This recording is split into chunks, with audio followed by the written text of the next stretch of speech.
Once you open the first page, you will find it there. So are all our choristers in the room? Yes. Excellent. So 1, 2, go.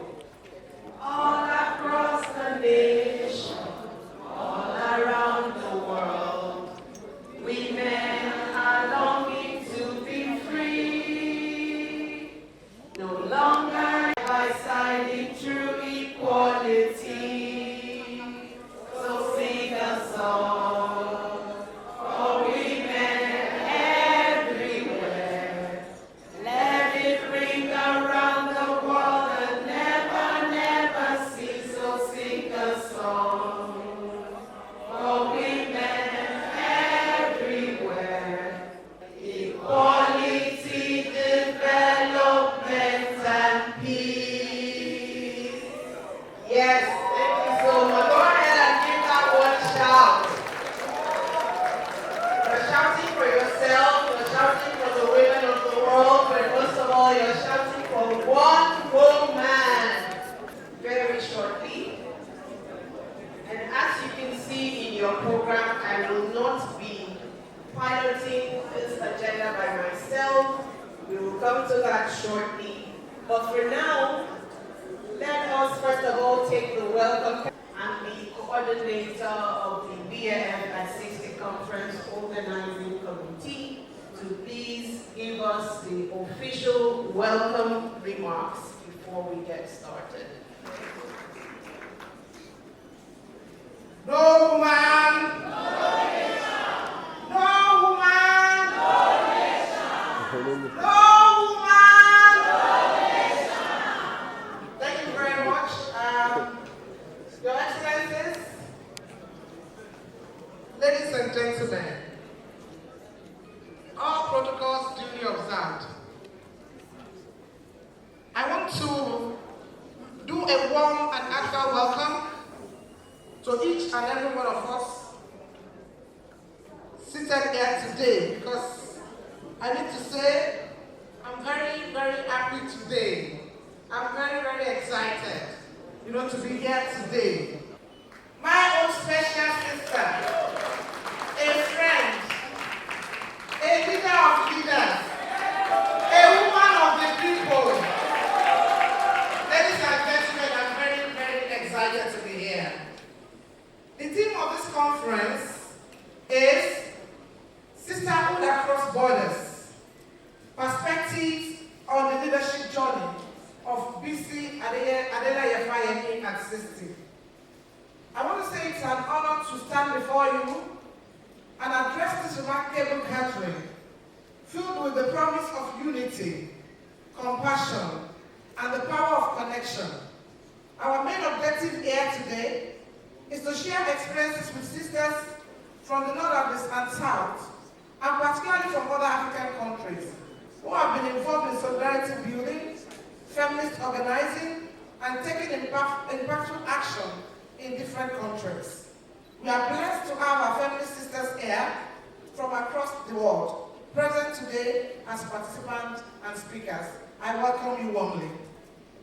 We welcome our great sisters and brothers who have found it worthy to respond to our calls. Let me particularly thank our sisters from AWDF, our sister Sarah Mukasa, Professor Olabishaki, the keynote speaker. I thank you so much for making it to be here. In a world that is often divided by boundaries, both physical and metaphorical, it is crucial that we come together to acknowledge the strength and beauty that lies in fostering sisterhood across borders. Today, we celebrate the unbreakable bond that transcends nationalities, cultures, and background, and we recognize that in the face of adversity, our shared humanity unites us all. Sisterhood at its core embodies the spirit of empathy, support, and empowerment.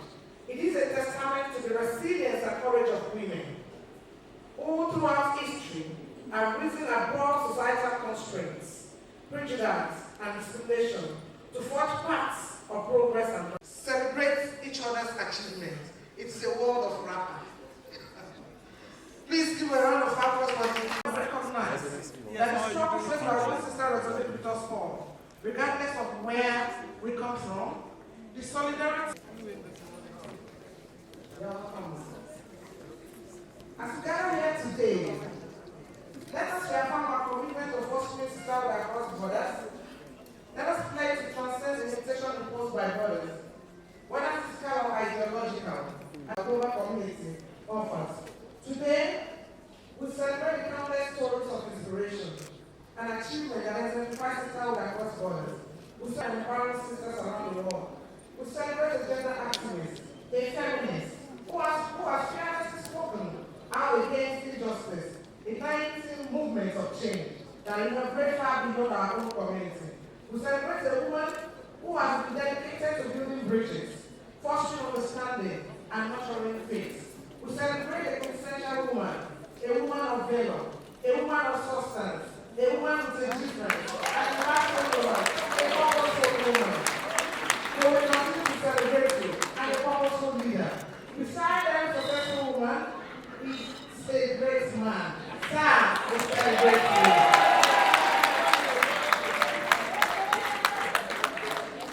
In the words of Maya and Angel, we are more alike, my friends, than we are unlike.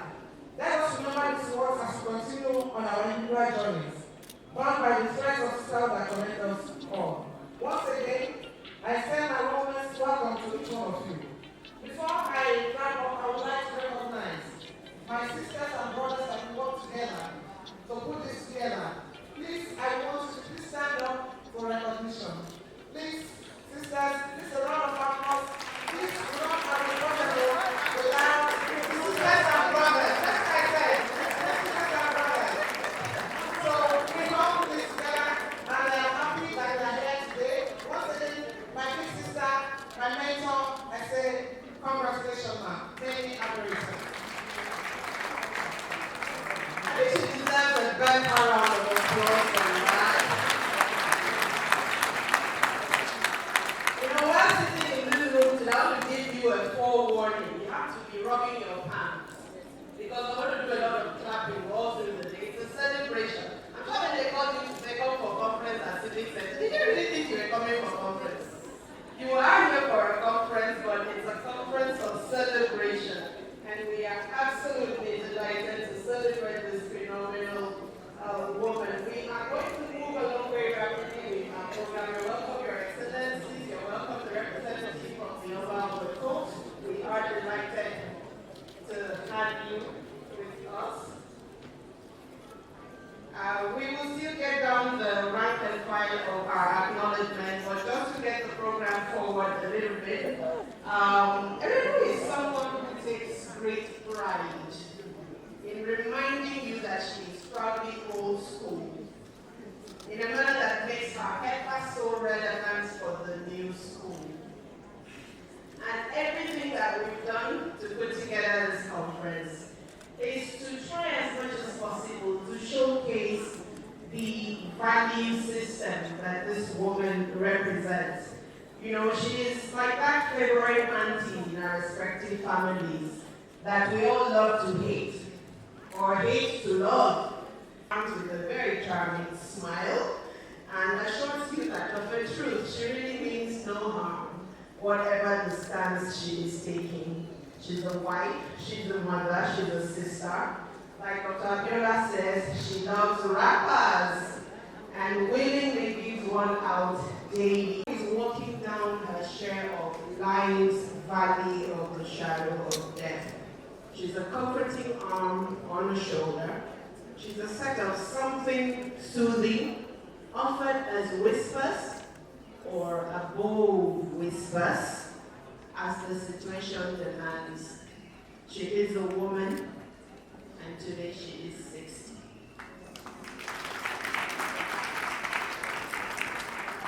And because she was already practicing mentorship, intergenerational, here is someone who is a mentor. Please put your hands together as I welcome to the microphone, Chief Member.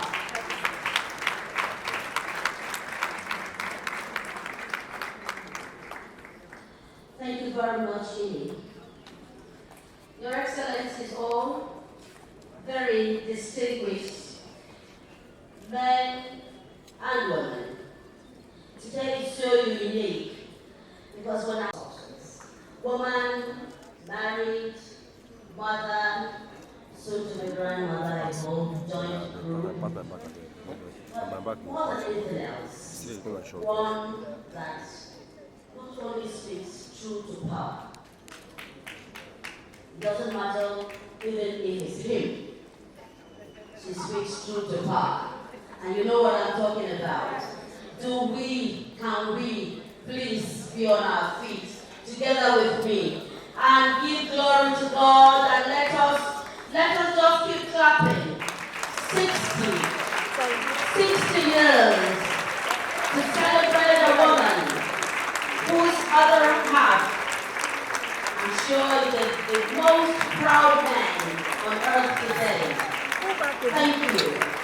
Thank you, my ladies. Please be seated. Thank you. You see these two lovers? If you look at them too much, you might get distracted. Their love is so continual.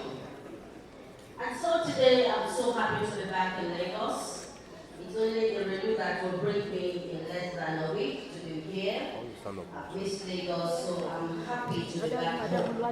Your Royal Highnesses, all of us here, ably represented, life, no matter how long lived, without impact on humanity, is only worth little.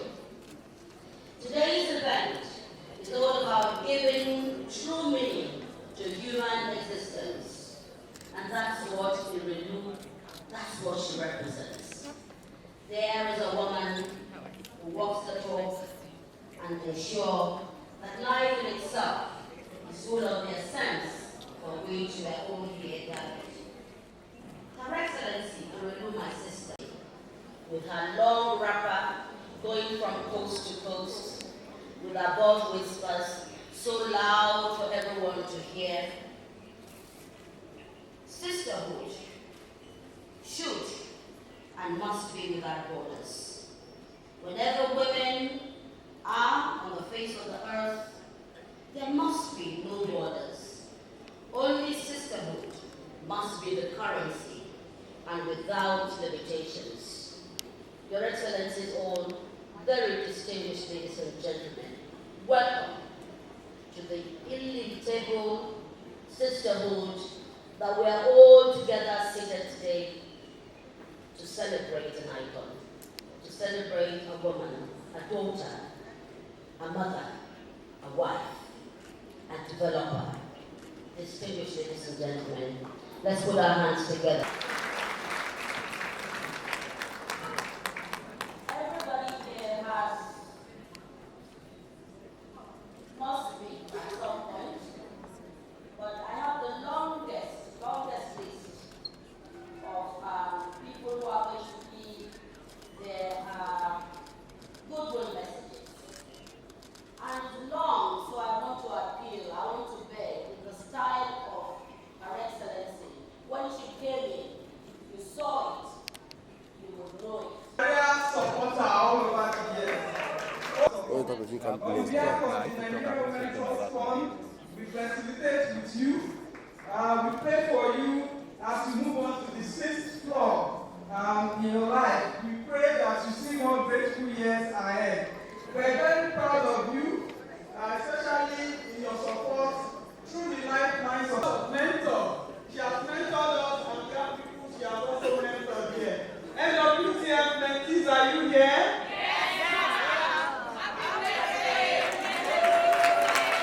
That's the message. Thank you very much. This is all evidence based. Please, I'd just like to let us know that we might not be able to announce people as they're coming, but we recognize that Your Excellencies are here, wives of immediate past governors or re-elected governors. So this is Abiodun from Ogun State. Your Excellency, you're welcome. Thank you very much. We are moving on quickly.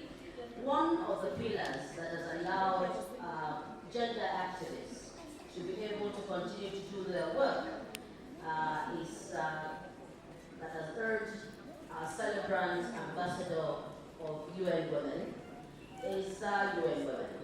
And UN Women has been very supportive in ensuring that activities that are particular to empower women are often carried out. We have a representative of UN Women here. I'm sure she would be very, very brief, because I know the UN people, they like to make lots of things. Yes, I know she will be very, I'm excited because she's a young woman. Please let's welcome to do with us. Representative Ms. Beatrice Ayon, who would have loved to be here but is unavoidably out of the country. Her Excellency Bisi Fayemi is a leading voice, not only in the African women's movement and civil society, but in the international development. Ma, a truly phenomenal woman. Your achievements and leadership track record are indeed worthy of emulation. You have contributed to laying a solid foundation for advancing gender equality in the country. Through your efforts, Ekiti State now has the most robust legal and policy frameworks in Nigeria for gender equality. It includes the domestication of the national gender policy, passage of the Equal Opportunities Bill, and the law on HIV/AIDS and anti-stigma law. It is only right that we have gathered here today to honor a formidable pioneer in the development and women's rights. It's apt and fitting for us to have an opportunity to acknowledge your really hard work and celebrate the life of this great Amazon who has dedicated her life to protecting the rights of women, putting this together. And really, the challenges of the global stage calls for leaders who understand the value of equality and who are prepared to disrupt norms that would hinder the full enjoyment of human rights for all people. Her Excellency, stride of transformational leadership. It is for this reason that she won the award for Outstanding Woman Leader during the International Women's Day Gala 22, presented by UN Women in collaboration with UNDP and Wives of the female ambassadors in Nigeria. Your Excellency, we at UN Women are proud of your legacies, and we continue to celebrate our long-standing partnership. We join your family and friends in wishing you the very best as you reach this milestone age. Congratulations as you continue to impact and inspire more lives. And I say you look 20. Thank you. Thank you very, very much. We are also going to hear now from the African Women's Development Fund. And good morning to you all.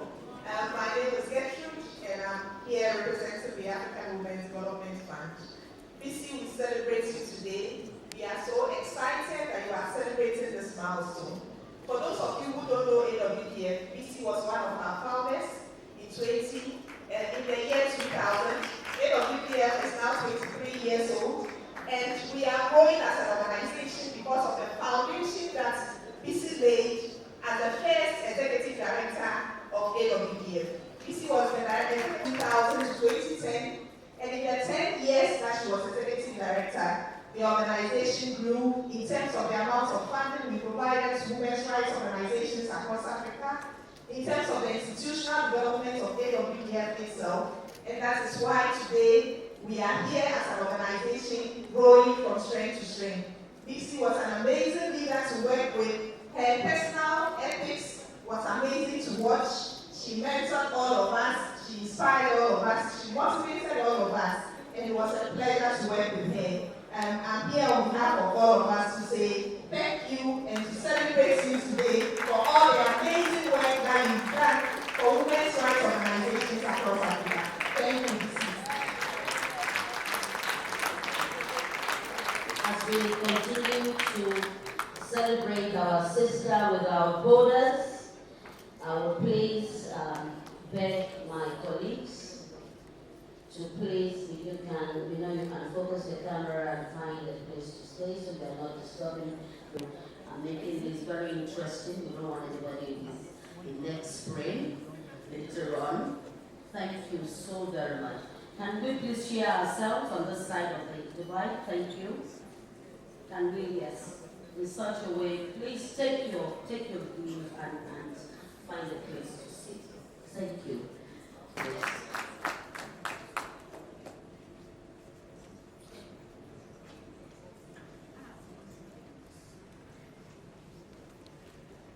ADELEYE ADELEYE has been a national voice that is a head of the board of trustees, our associates, many of who are here, all our life members and our management team, women in management, business and public service. We celebrate ADELEYE today. It is through ADELEYE's leadership that Windys has benefited through the African Women Development Fund and the Nigerian Women Trust Fund. We have been able to mentor over 1,500 women and young girls in university who are Women Without Compromise program. We have also been able to develop against AWDF program and we benefited from a strategy retreat for all our leaders. And so I just want to, on this 60th celebration of ADELEYE, commend and congratulate you for your direct and indirect impact for women and children and girls in Nigeria. We want to encourage you to continue to use your voice for your transformational impact and your contribution to nation building, both in Nigeria and in Africa. With these women in the room, would move the microphone down to the royalty. Said to her that you must give us a book on how to stay young forever. I would love to see the hands up. If you want ADELEYE Fernandez to give us a book on how she has stayed in the room. The royal highness, I'd like to invite you to the microphone, ma'am. Yes, you can. Women, ladies, it's such a joy to be here.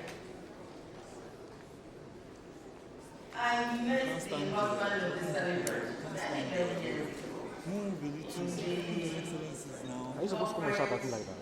At the Delta space in Nigeria. After a long time, I introduced his wife.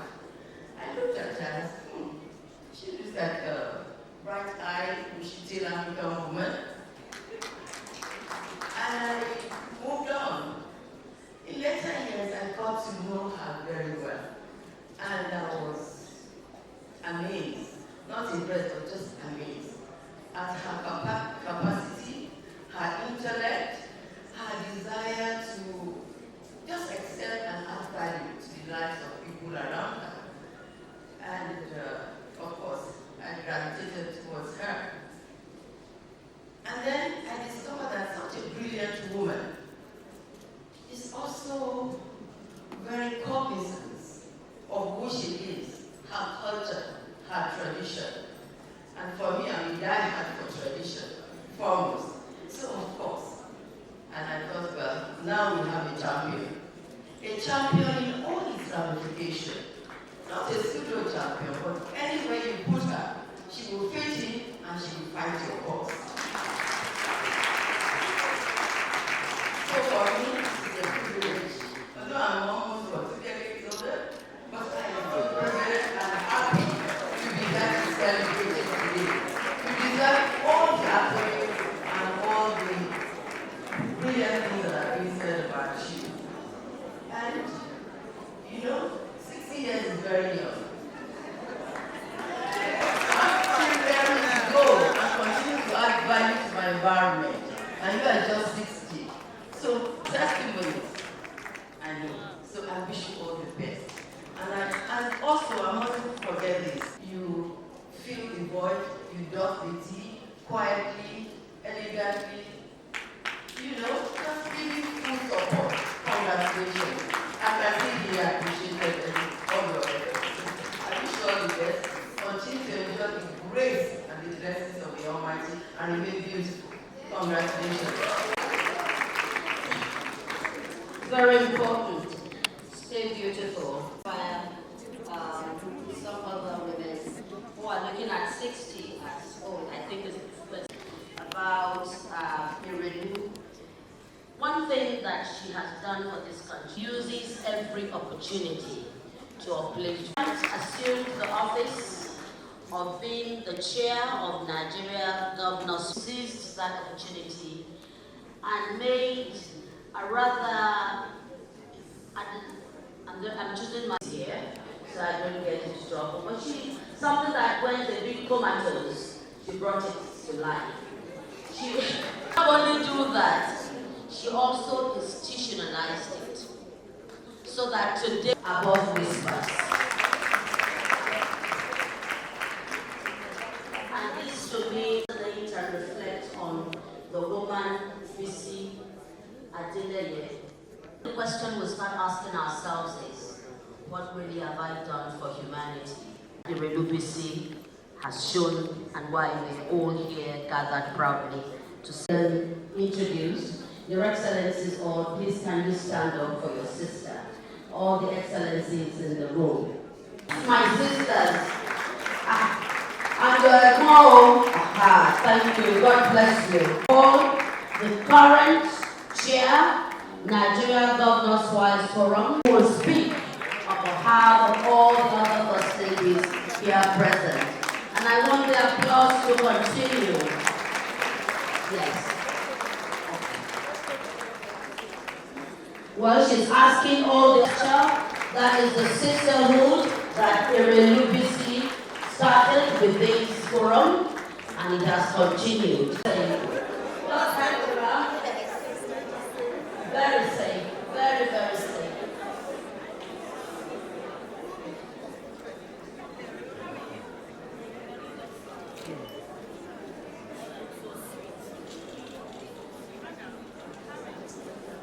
Thank you so much, and thank you for recognizing us at the Nigeria Governors Vice Forum.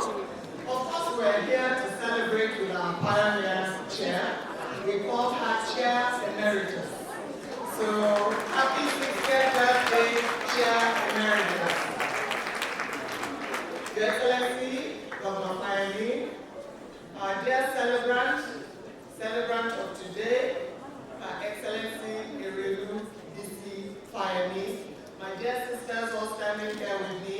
I'm sure you can see how popular she is. There will be more tomorrow. So we all had to be here to come and show our support. We are delighted to be here today to rejoice. By the way, she wanted us to speak for just 2 minutes, so we will try our best. We are here delighted to rejoice and celebrate with Her Excellency Irelu Bisi Fayemi as she turns 60. I wish you a very happy birthday as you add another year to your eventful and very impactful life. Your Excellency's life of service to the people of Ekiti State through the Ekiti Development Foundation has continued to inspire the current generation of leaders of our dear country and indeed Africa.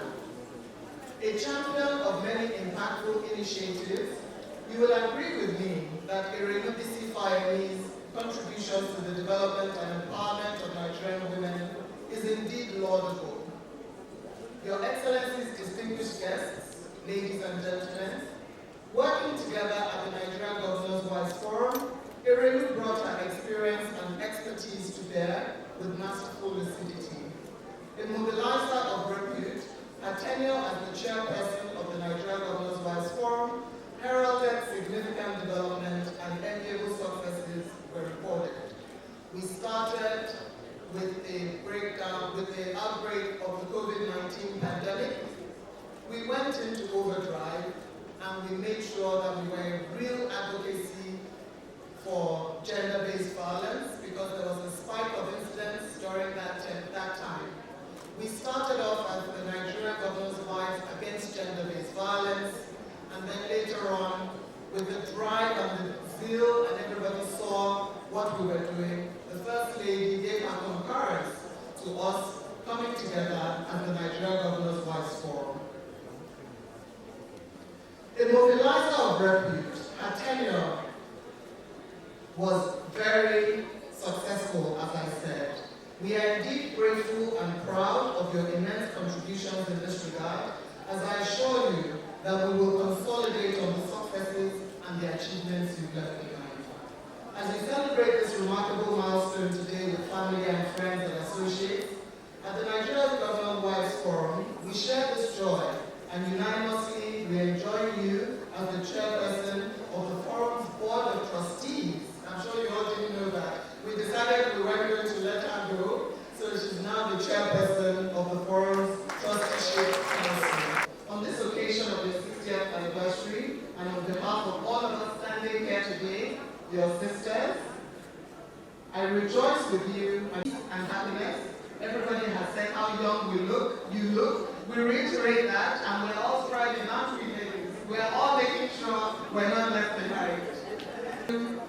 Diamond really looks good on you.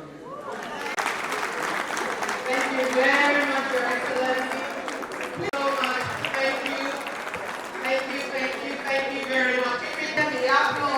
I'm sorry my ambassadors couldn't join me as well. It is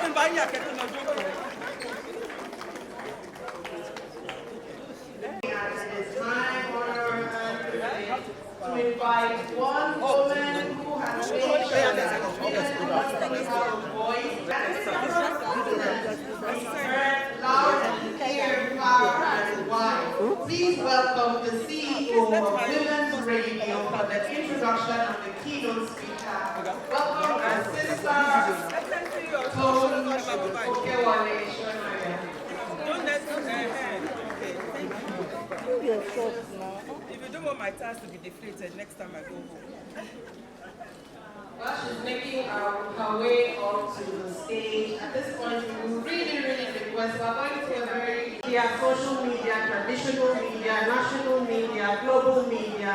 Please help us to clear the front area and maintain a bit of... I'm going to say that she spoke to me first about menopause. And I am confident in who I am. I'm meeting her, and she told me off many times. When I err, when I make mistakes, she doesn't mince her words. It really does not mince her words. She says it the way it is. Thank you. And there are times I've made a lot of errors, national blunders. She calls me and she tells me, Tom, you got that wrong. These are the steps you need to take. Thank you for guiding me. And thank you for always speaking truth. Thank you, ma'am. Her Excellency, Abena P.A. Busia, currently serving as our country's ambassador in English and Women's and Gender Studies and Comparative Literature at Rogers, the State University of New Jersey. She has received including the Rockefeller, Fulbright and Ford Foundation, and the Rogers Distinguished Public Service. Her Excellency Busia has published the masterclasses on curriculum transformation around the world in the areas of gender, race, and multicultural. She serves as International Liaison Officer, the African Women Founding Program Committee Chair, and AWD Fund USA, and series editors of the award-winning 4-volume Women Writing at Press 2002 to 2008. Ambassador Busia has given numerous interviews at conferences, universities, churches, and poetry and jazz festivals around the Europe. Her poetry has appeared in a vast network of women's organizations dedicated to women's leadership forum. Ladies and gentlemen, celebrating our sister as a keynote speaker, Honorables, distinguished guests and friends, I stand on all previous protocols and I want to say how happy I am to be here.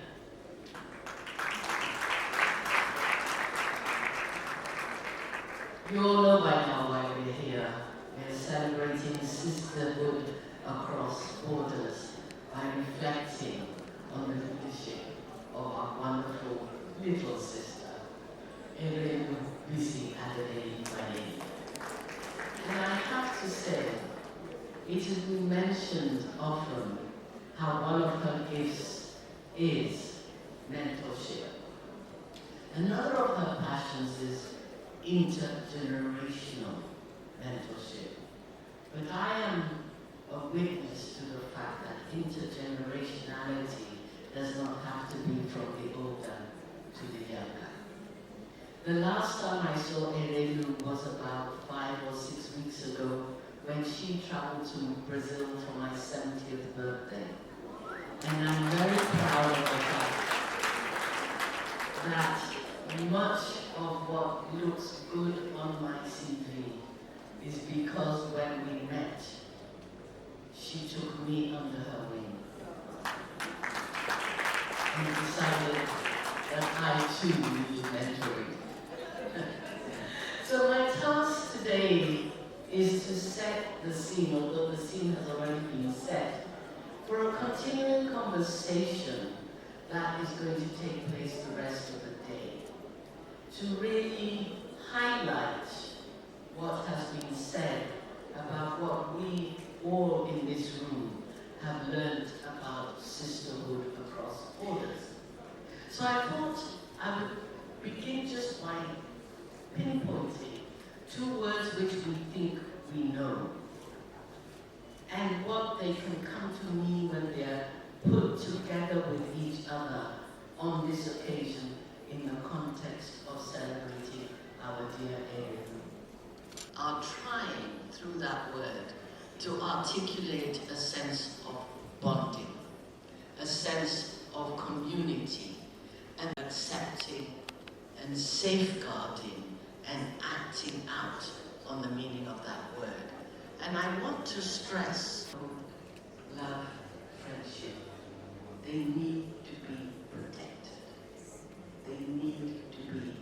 We live with 2 almost completely different ideas of a border. This is the border between Ghana and Togo, for example. Necessarily claims. So it's the place where you might need a guardian. It's like the space where we chart the waters of personal and institutional terrain, because those negotiations can be difficult to master and therefore challenging to track and explain. And one of the qualities of ADELEYE is that she is the master of border territories. So I want to begin, if I may. What I'm doing today is sharing with you my own journey with her. And so I'm going to begin with a poem I wrote a decade ago. Some of you were there for her, we all trooped to Ekiti for her 50th birthday. And this is the poem I wrote for that occasion.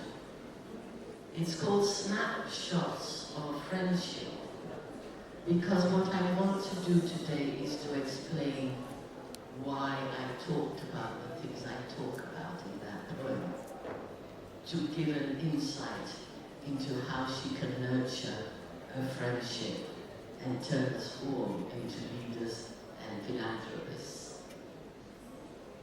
Heavily pregnant and in need of a ride to the train, you speak words that so mesmerize me, I make an illegal left turn and I'm stopped by the traffic police. That was just the first of the many times you distracted the flow of my life. I no longer recall how or why, or even for what, on a random visit to London, I find myself wandering the halls of a building of some outlying borough, delivering papers of registration to meet some legal deadline. But in the force field of embracing laughter and committed energy swirling around your paper-strewn office, no is no longer a word in our shared vocabulary of meanings, because you inspire to do what is necessary. Deliver a package, craft a document, hold a ceremony, and so on. few buttons.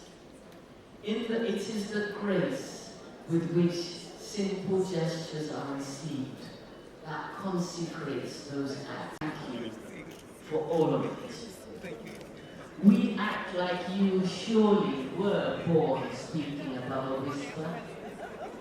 But no, like us all, you needed to learn where, and you needed to know how to find and claim that strong, clear, and certain. Speak truth to peers, including those we love, as it is to power.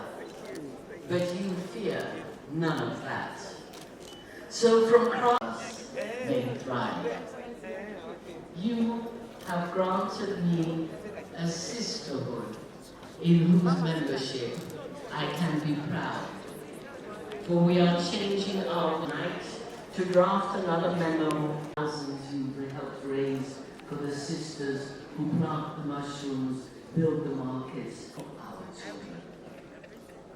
Not everything can be saved. Friend, as she sees his children like the tortoise, the one before us who we release in ritual, and your own, who you cannot then, not yet, give yourself permission to mourn or grant such necessary ritual.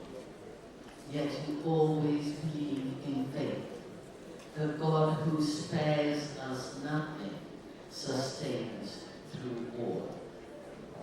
So, you retie my purple necktie in Johannesburg, and I step out once again to help tell our story. In simple ceremonies, we affirm the life of those condemned to die, or who live a positive life, of those who struggle that others may live, and those together who can halt, protest for peace, and even elect female presidents. And I am a joyous foot soldier in your mighty army of women on a mission to transform the world. We were headed for a bridge when we met, and are on that journey still. Olapisi, in your presence, wealth increases, joy is multiple, and old worlds become new. It's truly a river which flows to a world of places its source scarcely knows. A journey of real bonding. You know, it's interesting that when we ask and talk about our friends, we explain the friendship by talking about the things that have happened after. But nothing explains why, in a room full of strangers one day, you too were the people who followed each other out of the room or exchanged messages later. Friendships are a way of love. They always contain elements of wonder, but they also contain commitments and work. And so, as I said, I want to explain what's going on in each stanza, to explain the story of our lives together, to explain the best way I can both the wonder and the commitment of the nature of Erelu's valuing of the concept of sisterhood and her lifetime of practicing it across many borders. And after all, she is the mistress of showing us how to understand things through telling shared stories. Now, I knew I had known her a long time, but actually it wasn't until sitting down to put together these notes that I realized it has been exactly 30 years this year.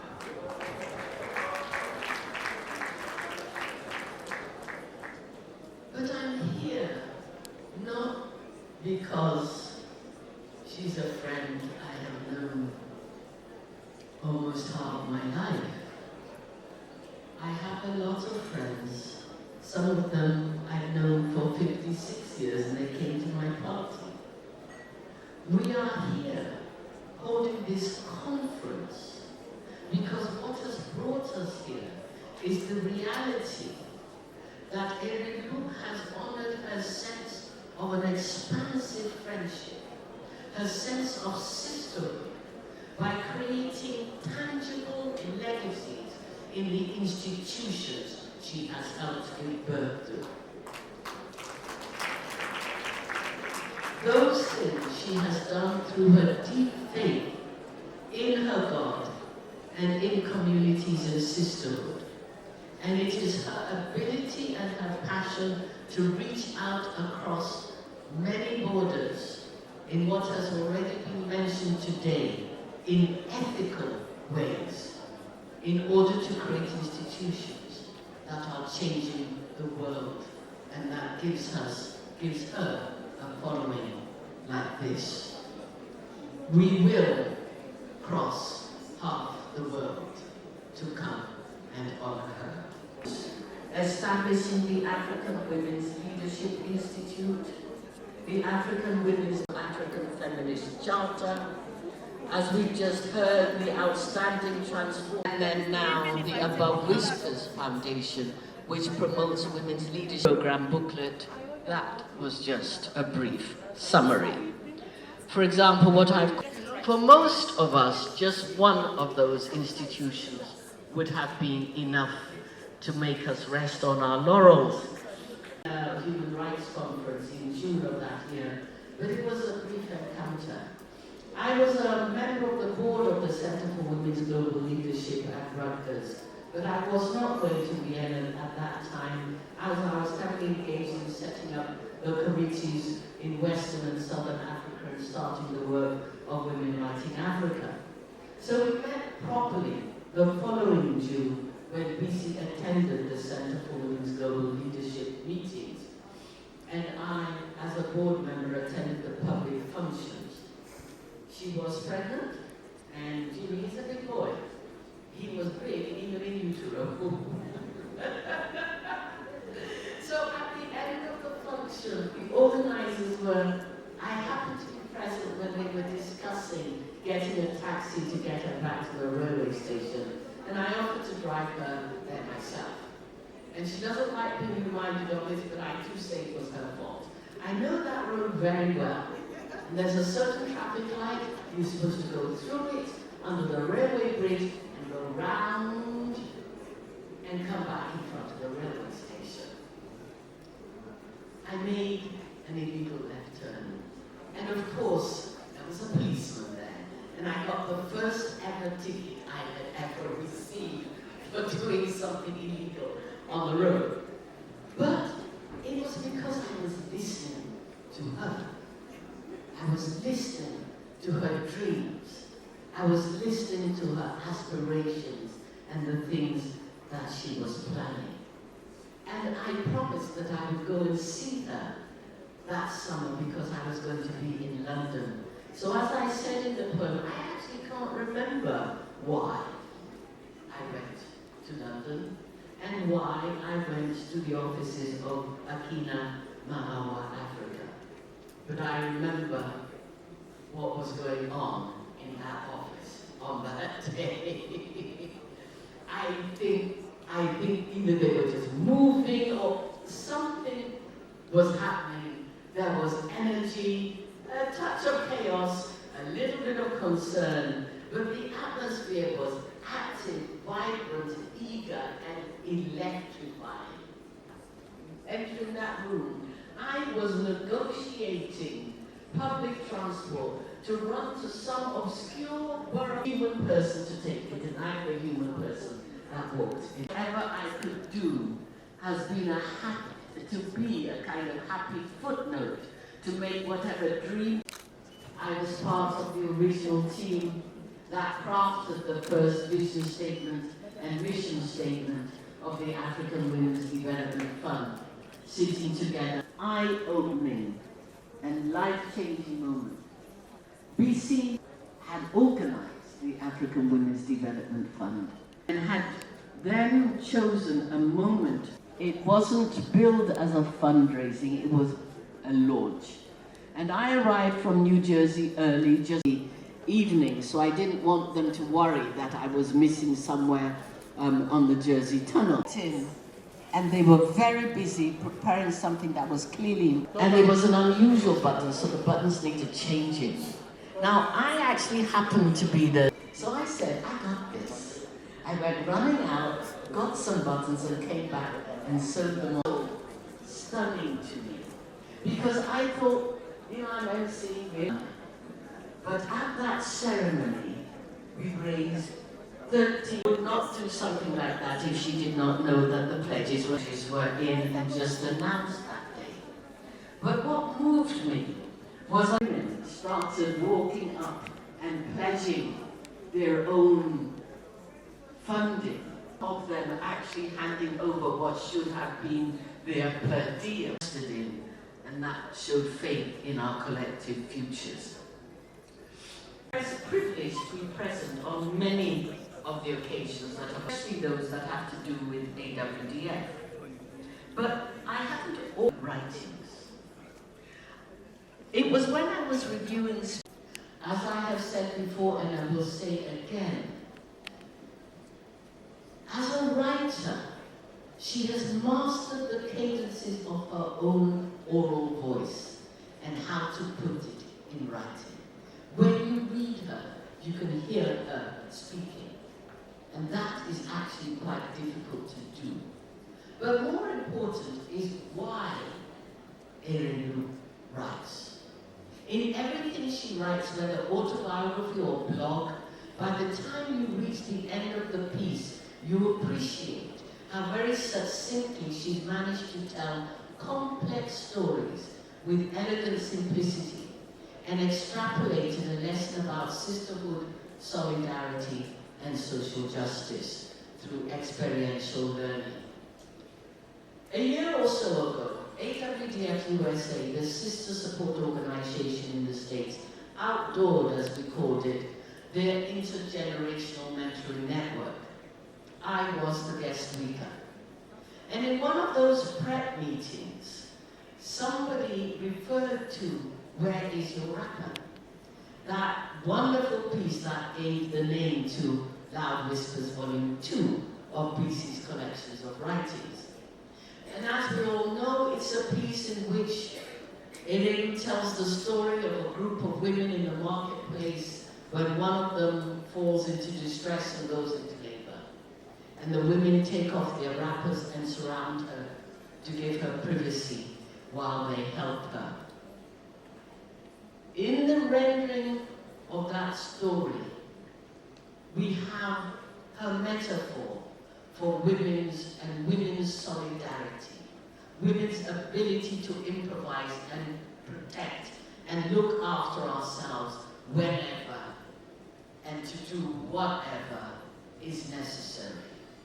What I want to emphasize is that keen ability, that insight that can extrapolate our own indigenous ways of knowing and being simply by observing us, so that the ways in which ADELEYE creates a sophisticated analysis out of those seemingly simple stories are in fact a reflection of the way in which she created sophisticated organizations out of simple building blocks.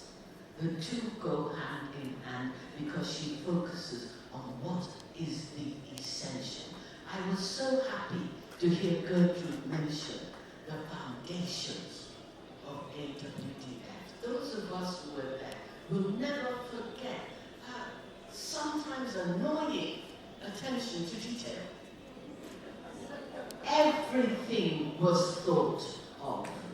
The placement of her, and the thing that really impressed me was the quality from day one of the publications. Have been on high quality, lasting paper, high quality writing. It's very a record of what we have struggled for. The call from the women of the Manu River when they said, we have an election to fight. We need to organize, we need to get our voter registration done, and then on election day, get the people to the polling stations. AWDF provided those buses. And they didn't ask, who are you going to vote for? The issue is, can you mobilize and make yourself a political force? But as we know who they voted for, and we elected a president. We were headed for a bridge when we met. I love bridges, you know. They're very beautiful if you think about it, you see. The world is full of beautiful bridges, and what is special about a bridge is that they're such an amazing representative of the human spirit. Because you're standing one side of an unbridgeable gulf, and you say, I want to get there. I was a dreamer, pregnant with so much possibility, and time has shown she has been a bridge builder.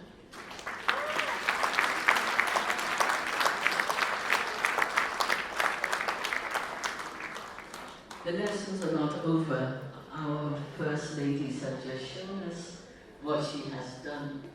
I was just so amazed to, well, in fact, walking up of Ekiti State and what she has done since. It is good to call myself a woman.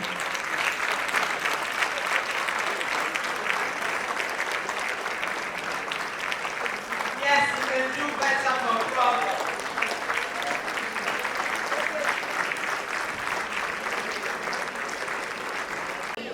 Lucia, the Ghanaian ambassador to Brazil, she gave us a keynote presentation for this conference celebrating the leadership journey of Her Excellency BC ADELEYE at 60.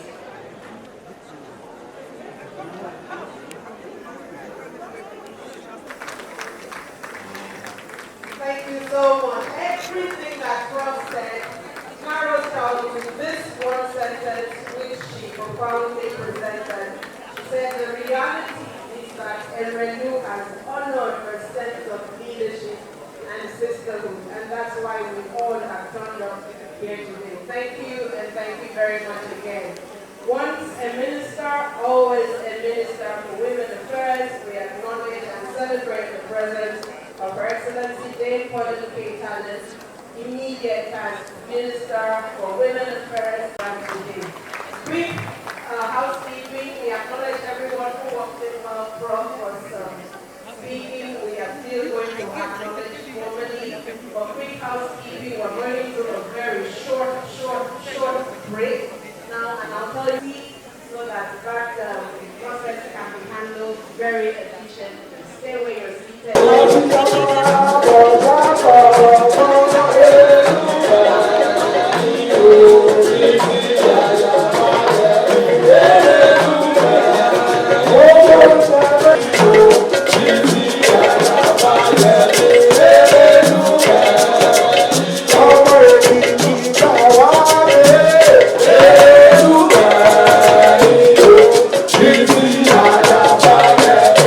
Hallelujah.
I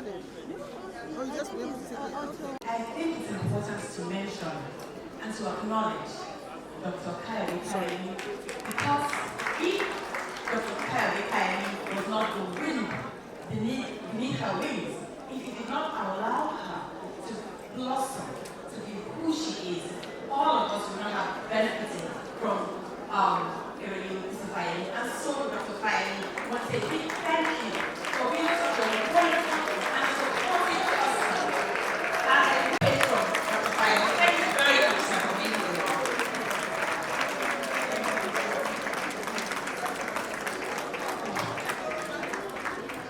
Before I do, I'd like to send greetings to you, Erelu, from your sisters in Uganda, Sylvia Kamale, Winnie Bianima, Solomon Akwes, all the movements of women that you inspired just as much as you have done here. I don't know. In other words, Lucy is our sister on the other side of the continent.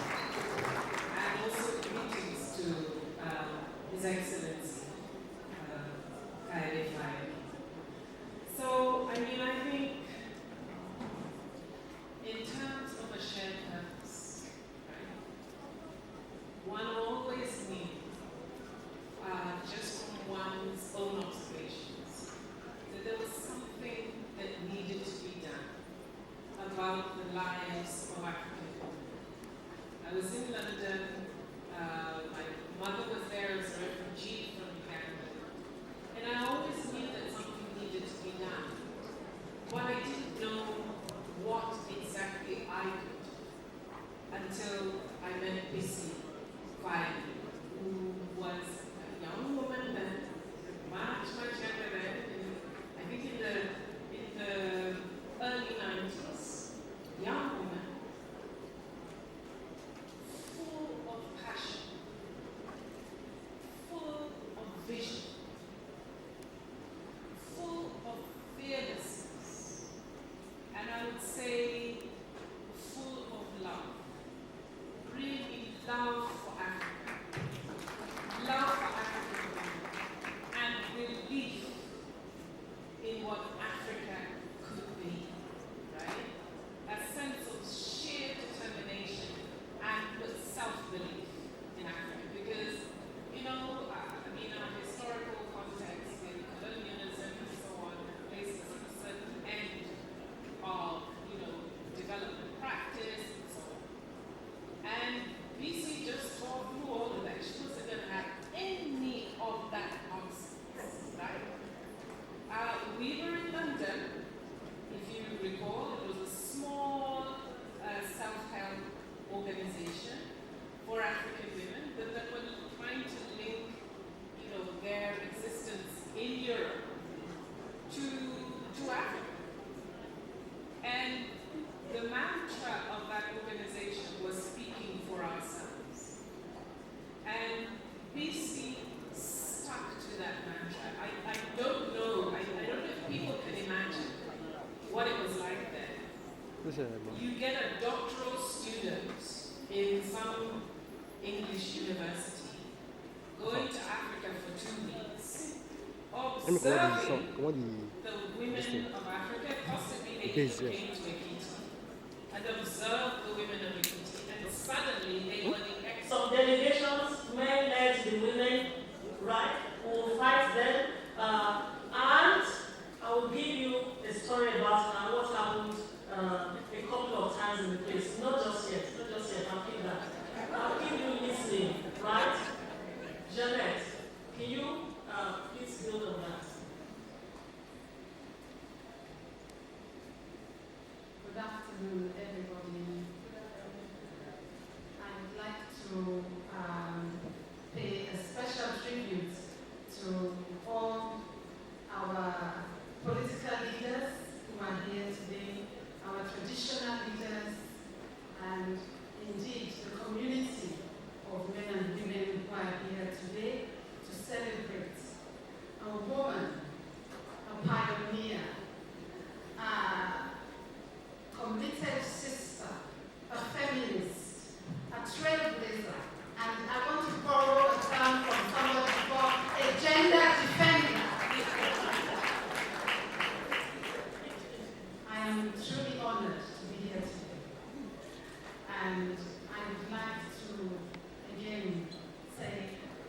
happy birthday to my dear sister and friend of over 32 years. Happy birthday. Now, I first met Bisi, this was, as I said, over 32 years ago at Wild Court. Wild Court was the office, the little tiny office in London where Akina Mama Africa was set up. Now, I am originally from Sierra Leone and Ghana, half Sierra Leone. And again, I was also finishing my studies at the time, and I was looking for something meaningful because I had studied gender studies and sociology at university. But I was looking for something that meant, walking the talk. We talk about feminism, we talk about gender development, but I wanted to find an organization where I could put my abilities to good use. And so I came upon Akina Mama Africa, and I decided to go to the office. And so I went there, introduced myself to, and I think, if I'm not mistaken, I think you were pregnant at the time, or maybe before you got pregnant, yes. And introduced myself, and we immediately struck a chord. Because here was a woman who was speaking my language. She was just as passionate about the things that I wanted, the changes in the status of women, not only in Sierra Leone, but across the globe, for African women, for women of color, and women in diaspora where we were. And one of the things that struck me was that this conference is about sisterhood across borders. And Erelu has lived that. She has lived that through her life. She has lived it through the examples here in Nigeria and across the world. So one of the things I was interested at that time was about the plight of Nigerian women who were being held in prisons in the UK at that time. And I found out that Akina Mama had led, they had established a women prisoners project at that time. And I was very concerned about this because what we did was to interrogate the factors that made Nigerian women at that time end up in these unfortunate situations. And we found that there were reasons around dispossession, there were reasons around poverty, there were reasons around lack of economic access, there were reasons around abandonment, around violence, and these were all issues that we wanted to do something about. And so Bisi mobilized us, and she said, do you know what, we're going to go to the prison and do it. And indeed, she led us to the prison in Holloway Road, was, yes. And she summoned, the directors and the people who were there, and started to negotiate better conditions for the women there. And she even, they were even able to allow the women to talk to us, which I found really, really strange. It was my first encounter, on an Akina Mama mission. And I was truly blown away by my own experience. So that was the beginning of my journey. And another, I'll leave the other story for later. Yes. But the two words, good morning. really, I think I called you yesterday. I called you to inspect the property. It's about transformational leadership. They are on their way already. And also I can't call you yesterday. commitment to the sisterhood. Yes. Yes, they are on their way. They will call you now. Themselves over and over in the last period. I'm just seen an energy friend of mine in the audience. But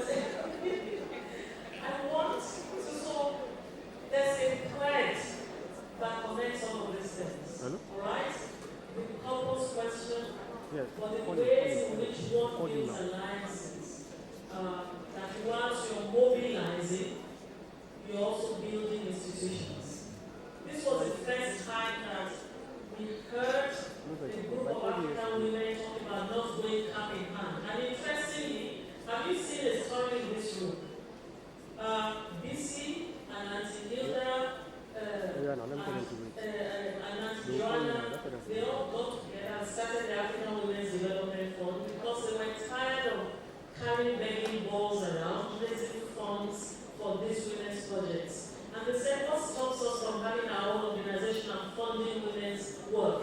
This is how it started. But I'm so proud that on this panel today, not only do we have a Sarah Mukasa, who was president of that organization at Kanama Africa, who then went to head programs at the African Women's Development Fund, and today, as a matter of fact, she's one of my funders at the moment.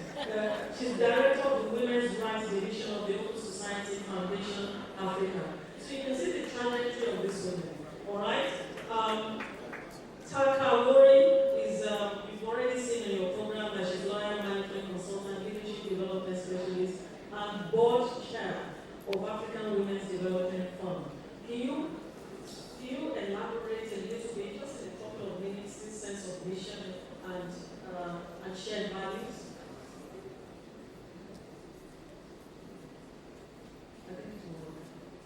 Hello. Hello and good afternoon. Yes, my name is Gertrude Taka. The ADELEYE board chair couldn't be here today because of an emergency. She very much would like to be here to celebrate this day with BC. Yeah, so I'm Gertrude and I'm the director of operations at ADELEYE. I met BC in 2007 when I attended an interview at ADELEYE for the position of finance manager then. At the time, I was leaving an employment that had values that was just inconsistent with mine. I felt unfulfilled and uninspired, and I decided to leave that organization. And so, lo and behold, I saw an advert for the position of finance manager at ADELEYE. At the time, I didn't know about ADELEYE. I went on the website to read about the work of ADELEYE and all the amazing staff there.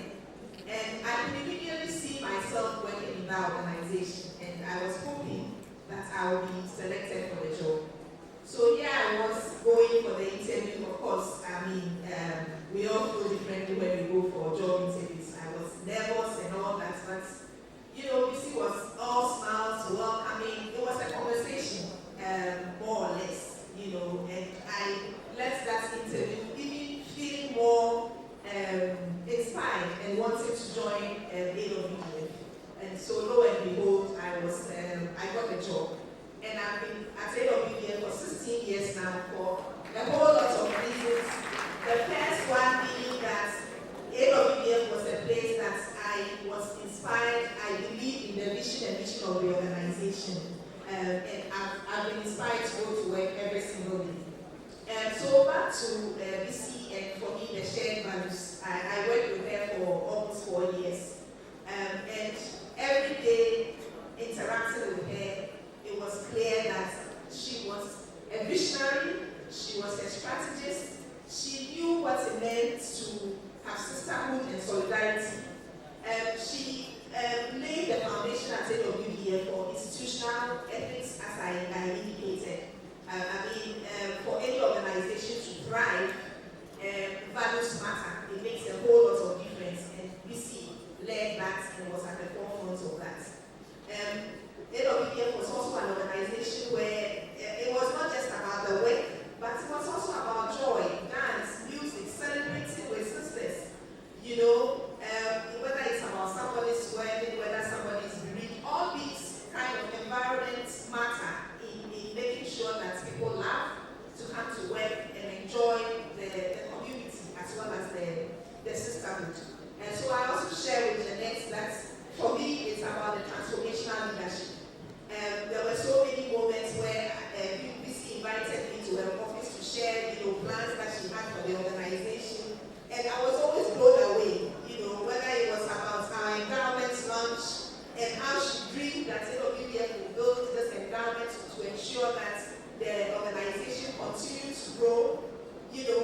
job at AWDF and PC and team interviewed me. And within the very first few months, I think it's the first month, I had to travel with her to the AIDS conference. I think it was July 2006. I'm talking about shared purpose. And I noticed that at the conference, I was new to the space, and CBC took the time, literally held my hands, and introduced me to each and every feminist women's rights woman in that conference. I will never forget. I will never ever forget. She literally held my hands. And that taught me a lot. When we talk about Antibusi's love for rappers, the use of rappers, it's not only figuratively, literally, she likes to hold the hands of people within her spheres of influence. Using her voice, using her substance, which is very important, in reaching out to everyone. When we are making grants, she's making sure that that woman in that village is able to access grants, just because she knows that we all have different access and we have to make that extra effort to be able to reach everybody. And so for me, our shared purpose was her love for humanity, her love for everybody, especially women and girls, irrespective of class, irrespective of age, irrespective of status. She will be there using her voice, using her influence to ensure everybody is covered. Thank you.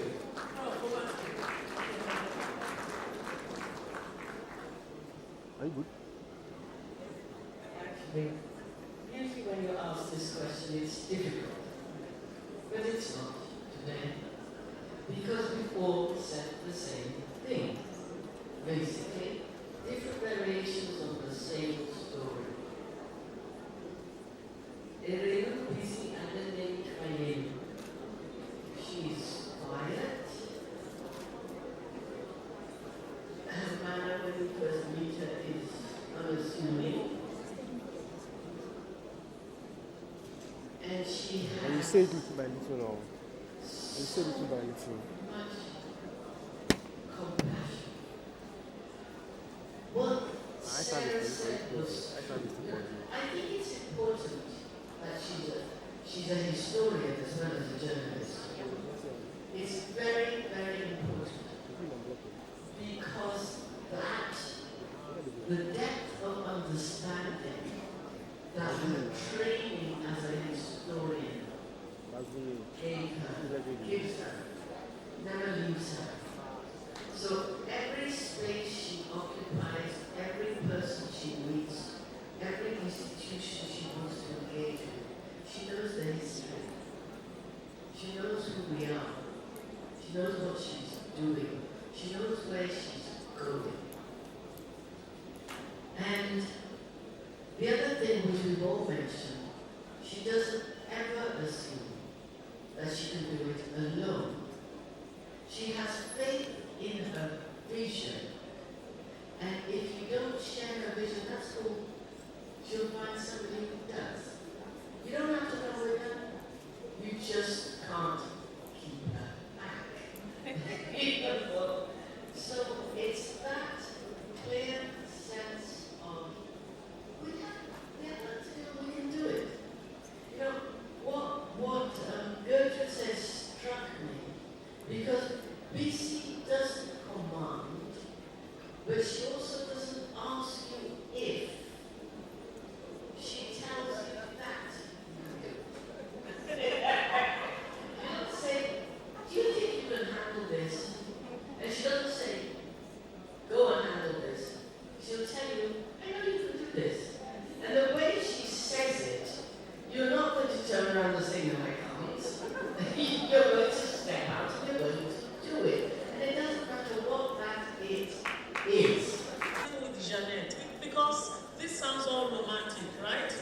One of the notes I made is that to do this, you know, your life might precisely because of the sorts of things that we're saying here. Let's not forget that.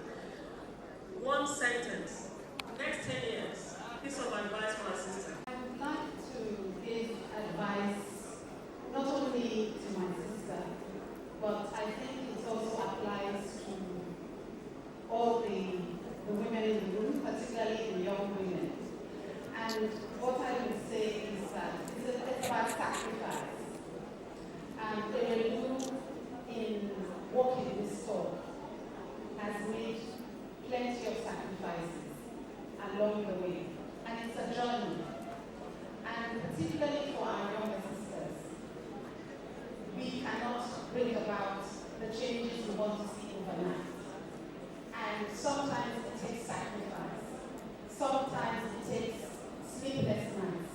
Sometimes it takes really difficult decisions about our family, friends, and other commitments. And I will never forget some of the sacrifices that ADELEYE made when we were at a time of war in Sierra Leone.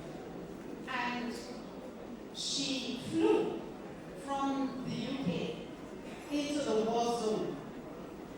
And I'm not sure if Governor knew about that trip, or whether he gave permission for her to travel during that war time. I mean, literally, there were armed combatants, because we had a workshop before in the south of the country, but there was a group of women who were there from around the country that had mobilized on the ground, because we wanted to energize the women's movement so that they were able to demand for the elections process and for the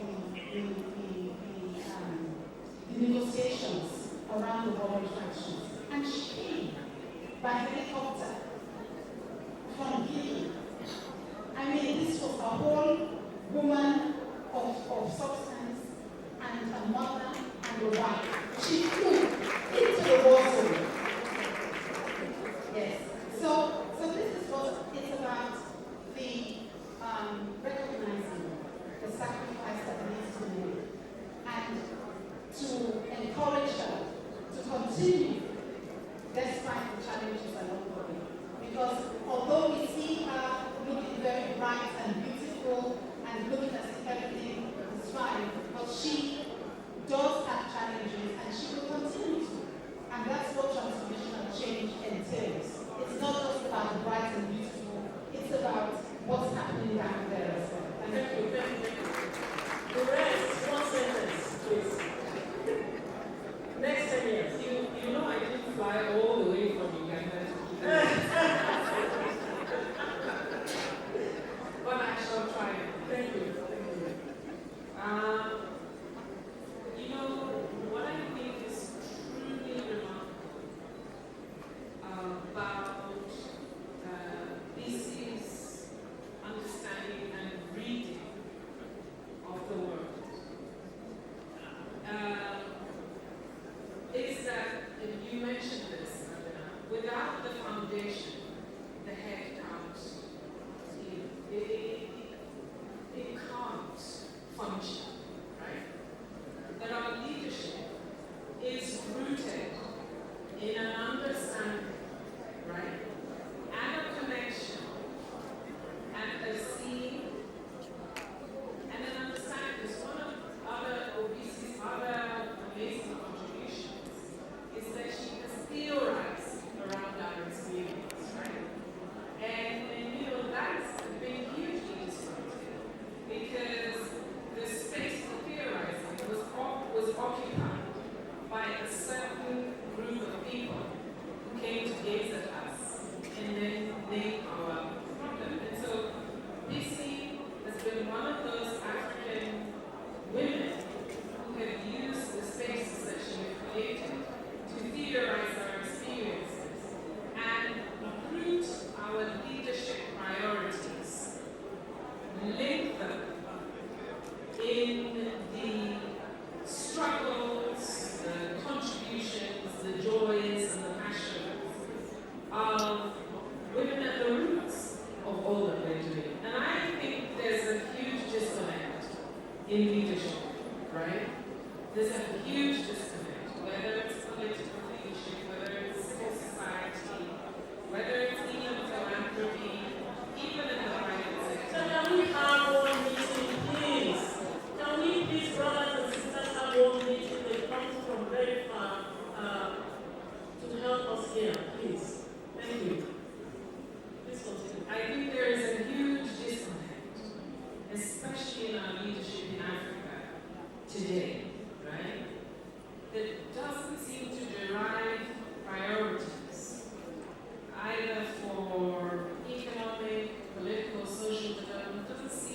drive them from the places that they should be derived, which is at the root.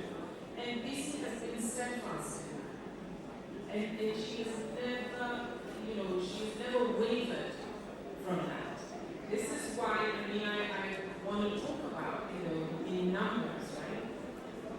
The Leadership Institute that she set up for young African women, which many of us have been through, right? That took over 14,000 young women on the continent, right?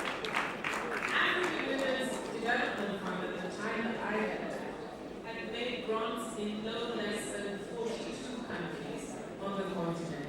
Something the philanthropy that I work for now, with much more in terms of money and people, has not been able to do, right?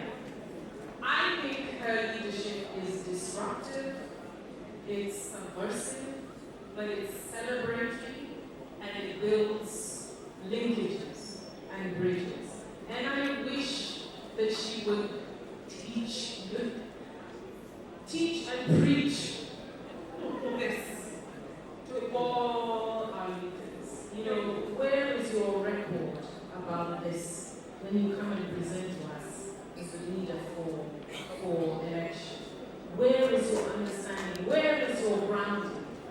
What is your record? What can we see of your soul, right? Of who you are, of your passions. And all of this is very bare. Teach this. Next 10 years, one of the things that you do. Sarah, thank you, and I'm sorry to be cutting you short to speak beautifully on this. But I'm not the boss for this time. The bosses are very so please. I'm just going to give BC back one of her own sentences. I recently had the honor of writing a foreword to Demand and Supply. And I came across a simple sentence. Demand and Supply is full of wonderful, quotes open sentences. This, I didn't think, was one of them at first. But it became the way I started my piece. Because of its first word. However, and you see, I'm going to read the sentence, but I want you to note that however, because however carries a burden. Anytime somebody begins a sentence with however, something has come before. And that thing that has come before has been a burden, which they are now about to transcend. However, even though I have come to terms with our limitations, I have learned that giving up is not an option.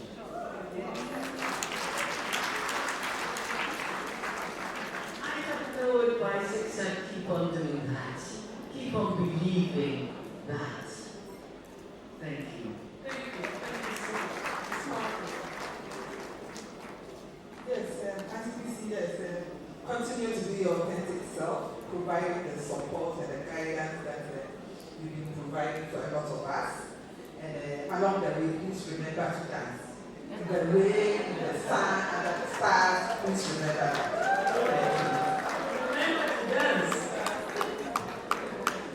Yes, thank you. I share what Amanda said, that Auntie continue doing what you've been doing. If there's anything that I would emphasize on, is about your writing. Keep on writing. I share your books. I can hear your voice when I read, and I know that everybody who reads your books also gets something deep out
interest in Lapa. I need to mention the figure.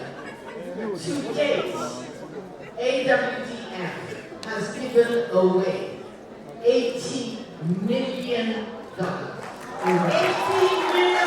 A round of applause for that. Please smile for your group photograph. Thank you so much. And Timothy, can you make your way up? She's already on the stage. We are going to take a few goodwill messages at this point. Bridge builder. Another round of applause together.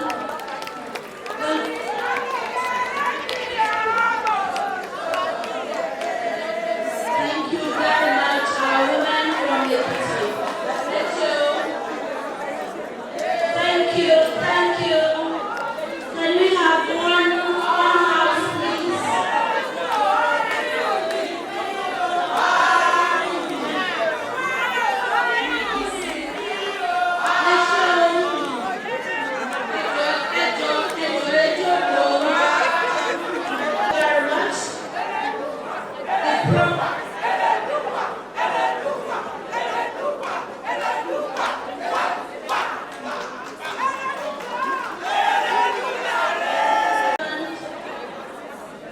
Thank you. We'll have. And I want to specially acknowledge her passion. The man that gives her the strength and the support to do all that we've heard about her this morning and afternoon. I want to acknowledge all the excellencies in the hall, our royal fathers, great Nigerian women across the country all gathered here to celebrate this great Amazon. When I was coming up here, when I was called to come and give a little remarks about her, she kept emphasizing, 2 minutes. I said, can I describe her in 2 minutes? I want to thank the members of the panel to describe her for all that they've said and for describing her just the way she is and what she is to all of us. BC is a blessing to Nigerian women and girls.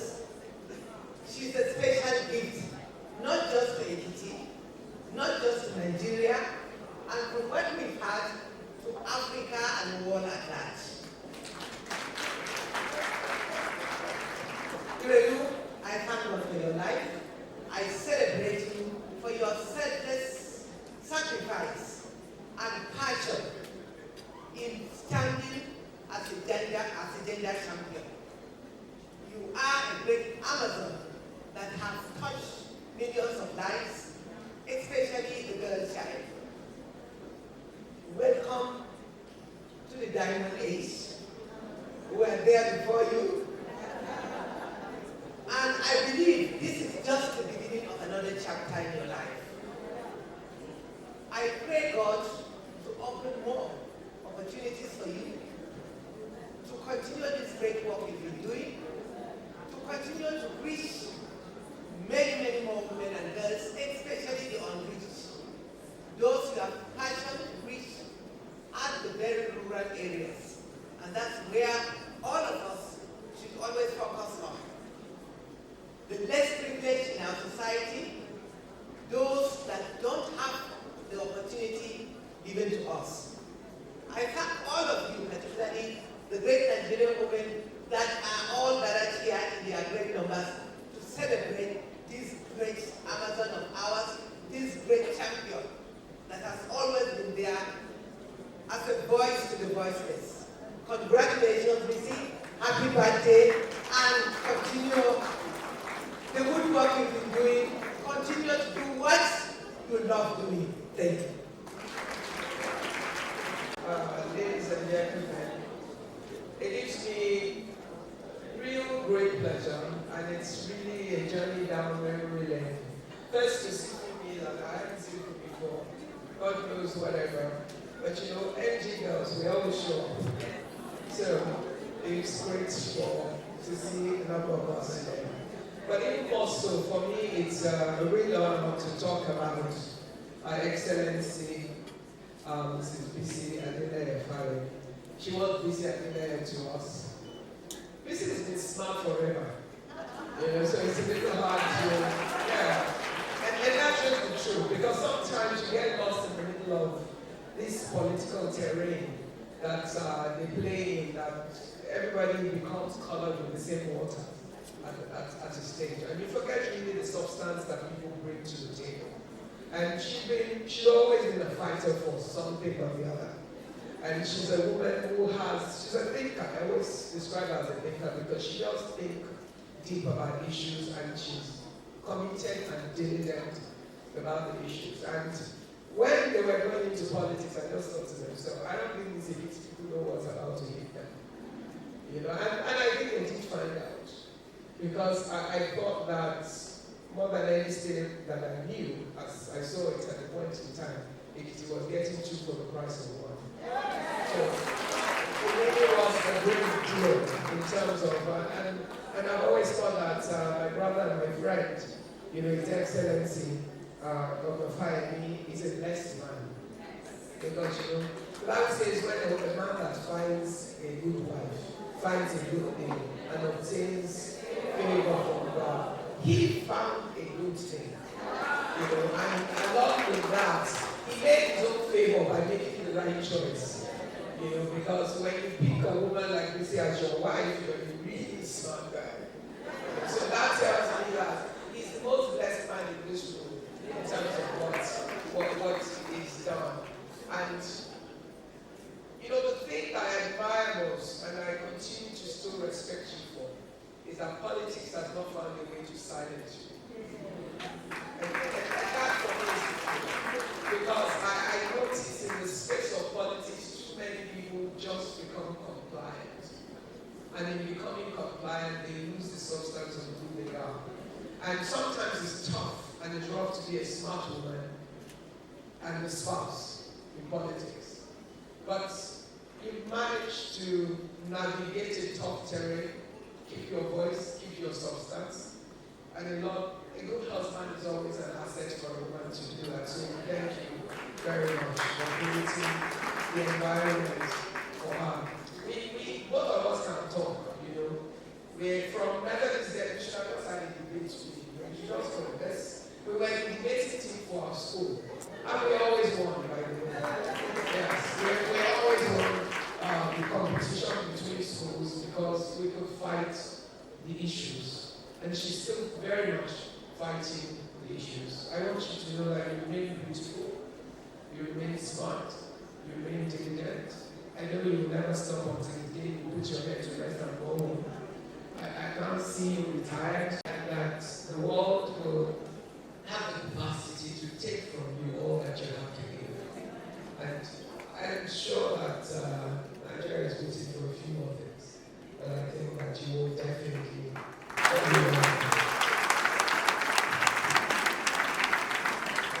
their respective states have done, bringing substance to the office of their husbands. And next speaker represents Society of Kebbi State.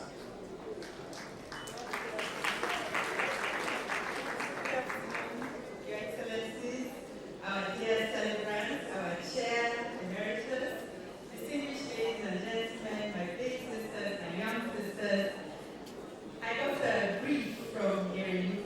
We've all heard so many wonderful things about her. Mostly in the space of empowering women and standing up for the rights of women. So when she called me 2 days ago to say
gentlemen, like I said, we do a lot of awareness. And as you grow older, one of the things that you must be aware about is your body.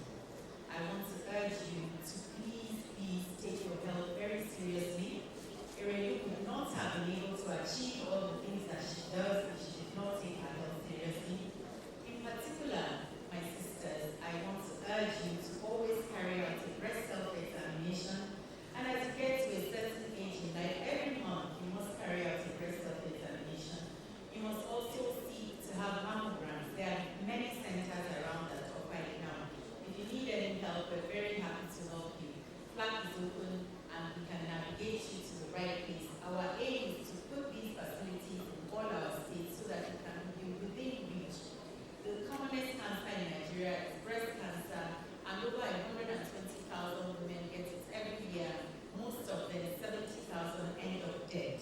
We cannot continue to have these kind of figures when we have the resources and the abilities that we do. Yes, inequities exist in all health conditions, particularly in cancer, but that's why we're here to try to bridge those gaps. I also want to ask you, if you have not yet, paid for a health insurance scheme, please do so as soon as possible. There are many of us here that are professionals in the financial world and will certainly help to do that. Women are resilient. I trained as a neonatologist, which means I look after small babies. And one of the things, I don't know if there are any other neonatologists here, but one of the things that you notice first as a neonatologist is that for some reason, the black girls on the pediatric unit, on the neonatal unit, are the ones that always do well. So I know that we all have the power within us. We can build networks, we can build partnerships. FLAG as a body is ready to partner with me, and they will sign a partnership for you. So I want to wish you well, Your Excellency, and continues to support you and us indirectly. I know that the sky is just on another medical guru who is today the Executive Secretary. After I finish reading this piece, to let you know what impact it had by Bisi ADELEYE. In her introductions, she says, "There's hardly much to cheer about these days, with gloom and doom everywhere we look. I, however, let out a loud whoop when I heard that the actor known as Baba Jesha had been jailed for 16 years for the rape of a minor. Well done to all those who demanded and received justice on behalf of the young survivor. To the girl's mother, Princess, may you reap the fruits of your labor over her. This is for all the other girls who will never be able to tell their stories, or who will tell but will not be believed."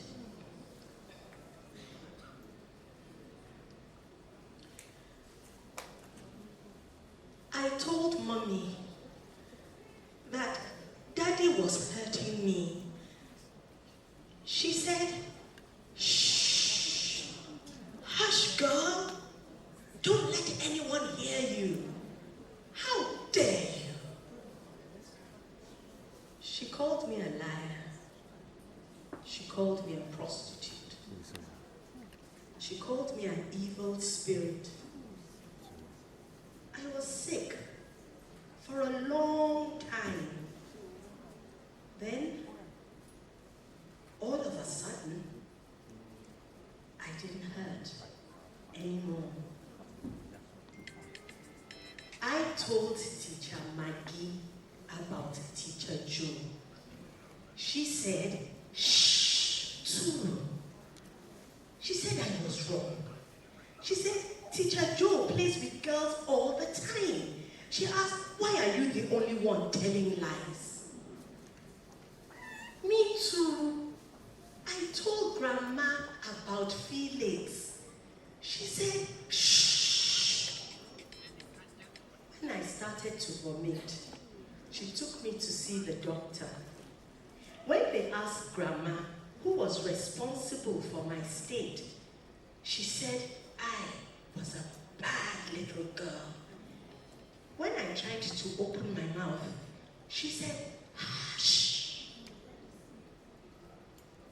I did not know babies could hurt that much.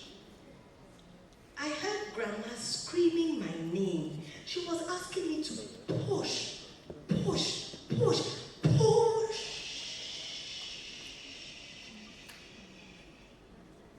Then everything went dark. My daddy and mommy didn't say hush, but they said yes when they came to beg them. 3 boys, 3 families came. Pastor, chief, honorable, big men and women. They begged and paid. No one spoke to me. So I went to the back of the house and stared at the water in the well. Then I closed my eyes. Where are we going? I can't see anything. See, over there, where the light is coming from. Oh, I see it now. Where is it? Where are we? Right there, over there. Take my hand. All of us will be safe here. Why will we be safe here? It is the special heaven for little girls, the ones who were told to hush.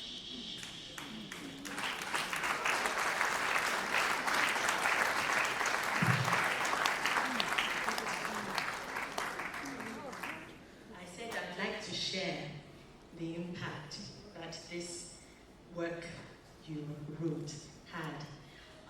I know Princess. Princess was my mentee many years ago. She was one of our first students in the Lufodo Academy of Performing Arts. And so she just got in touch with me all of a sudden, a couple of days ago, saying that she had a dream about my husband, shared the dream. But because the note came in, I was having a meeting, I just checked it too quickly to know that, to be sure that there wasn't an emergency. And then I didn't respond. So, just going over this poem, I quickly told her, I said, oh, Princess, I'll be reading this poem that Erelu wrote about you. And this is the response that she said. This brought tears to my eyes. Just yesterday evening, I told my therapist how extremely shocked I was that those I expected to stand with me took sides instead with Ijesha. This right here, this work, gives me hope. I will show it to my daughter because she was suicidal even up to a few months ago. But I kept reassuring her that she had a special purpose in life, to let her case speak for those who have been abused but forced to keep mute. Happy celebrations, my friend.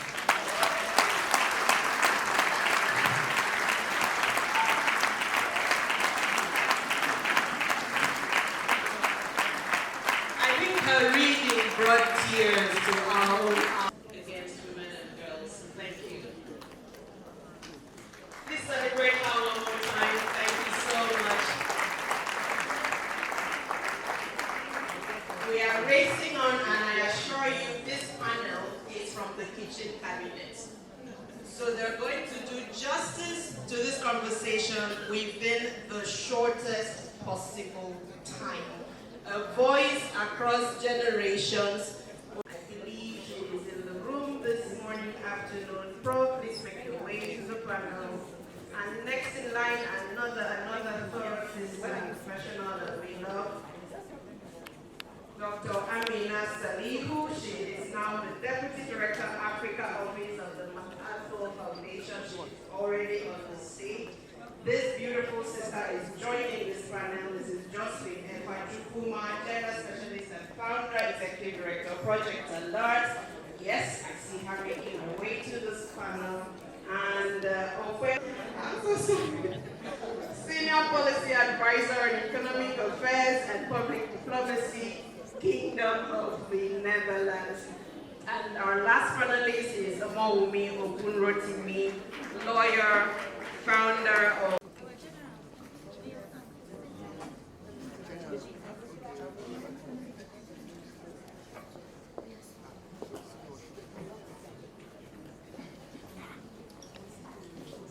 three generations of feminists, activists, and experts in the development field in their own rights. I will go back to reading the values of the panelists. President, we already did that.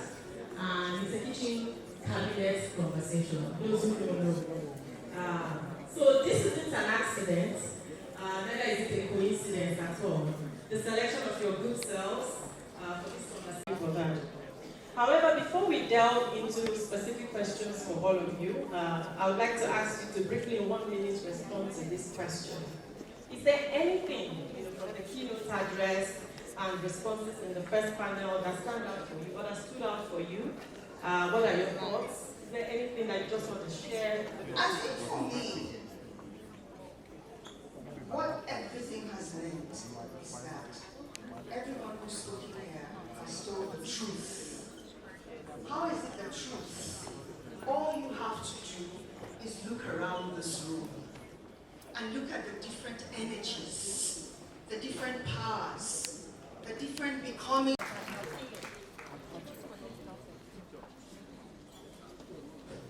Thank you very much. I'm just going to use some words for my sister, Missy. Passionate, transformational leader, consistent.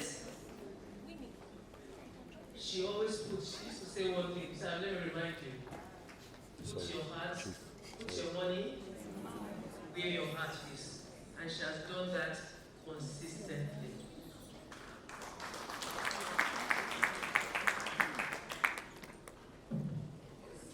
Good afternoon, everyone. I think for me, what has resonated in the room is the global nature of the impact that ISIS has had over the years. I think it's sometimes I think that how can one person transverse and leave this many lives across the continent? Uganda, Nairobi, Nigeria. I think it's quite profound and very inspiring. I think a lot of times there's a conversation about the empowerment of women and not much about how women have empowered a lot of people, and I think that she epitomizes what a woman can do in terms of empowering at the continent and at global level. Thank you.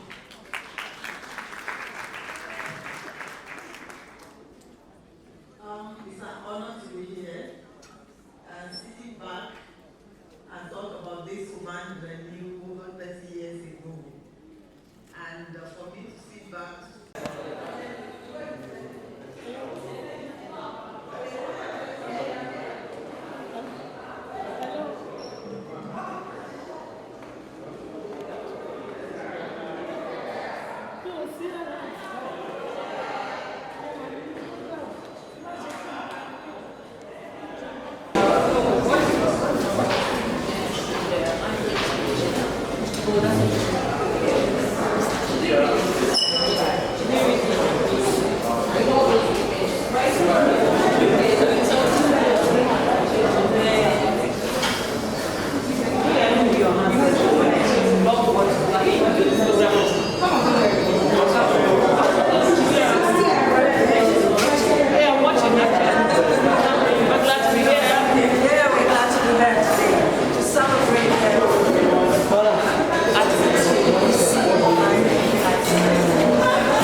Our presence here, the 6 of us,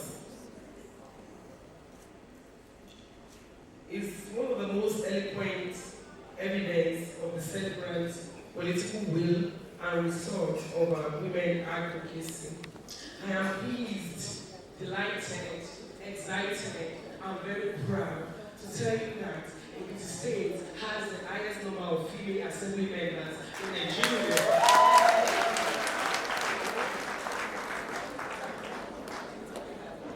At this junction, lastly, I will invite our very own right honorable speaker, sir, to please support us on the stage while we present our token of love in small gifts to our Excellency on the occasion of our award celebration. Your Excellency, ma'am, please join us on the stage. Bros, I bet let's be considerable. Nobody block anybody. I bet nobody can. Oh.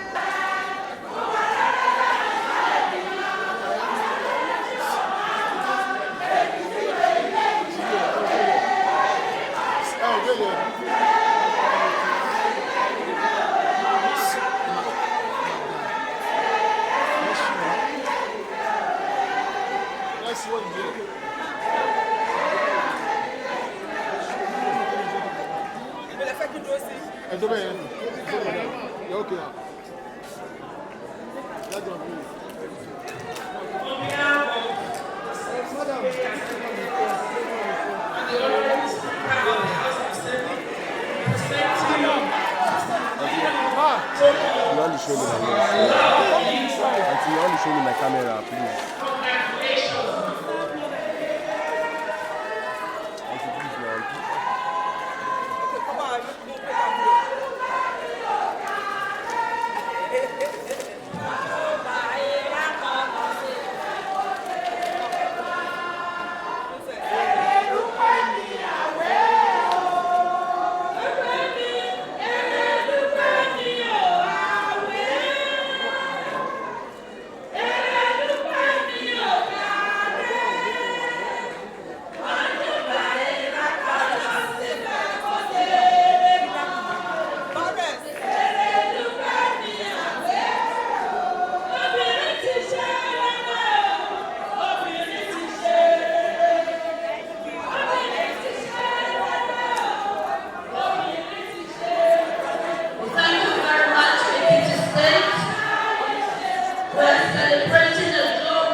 The idea of Rapper Tribe was born out of the invitation by Her Excellency, who invited us to Dubai to attend the Bukumawoshika International Women Conference.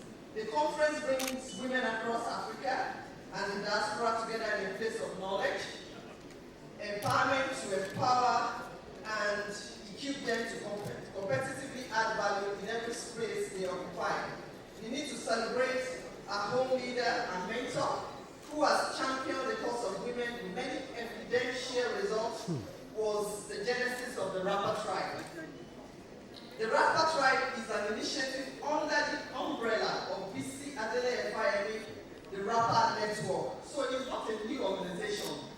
It's just an umbrella under the Rapper Network, and it's in pursuance of the larger objective to building a network of strong and empowered women, community, and the Rapper Tribe is specifically dedicated to honoring and building on the legacies of the immediate past First Lady of Ekiti State, Erelu Fayemi. Many of us that you see on stage today have been a mentee.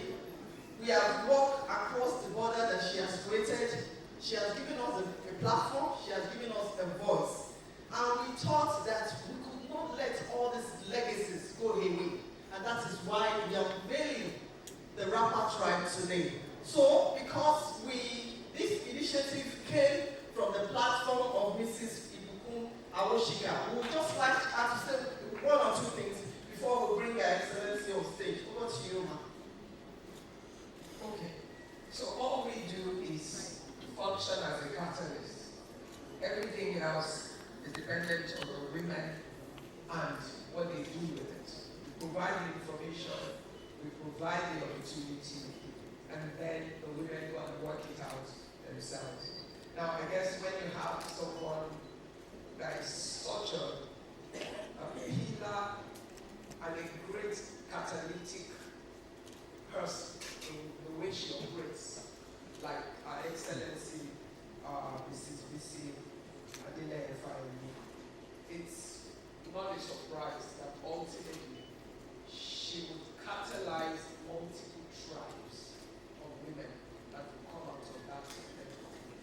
What do we do with the tribe of women? It's the identification that no woman can run the journey by herself. That no matter how smart, how brilliant, how accomplished, or how ambitious you are, that you need to find your own sphere of influences of women that you have common values and that you sense you're going somewhere together, or who can have your back, and together you can uphold each other and drive one another to achieve the best of yourself. That's what she does every day in her life, and in facilitating the message from her books. She's trying to encourage women to find out to do. So what the tribe does in forming this type of tribe is that they then found themselves. I can say maybe this is your tribe one of the rapper tribe.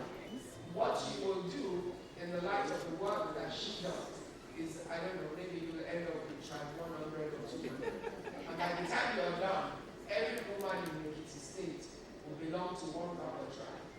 And then you will find the power, the real power that is in women to change the world.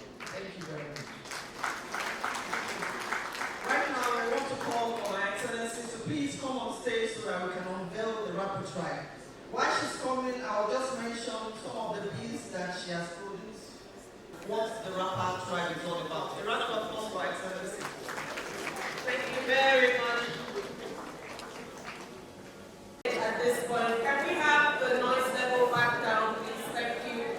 Thank you very much. It is my honor and privilege to present to us the newest 60-year-old baby in town. Her Excellency B.C. ADELEYE, which has been described with so many words this afternoon. There is really no new word that we could bring up other than the fact that she's just an Amazon, and we are super delighted to be here to celebrate her this afternoon. Your Excellency, for the unveiling of your book, your review, your response to all the comments, because when we bring the books forward, we're inviting other people to join you on the stage. So please go ahead. Thank you. Thank you very much, Uni and Antimoji. Your Excellency, my darling husband, Dr. John Khaled.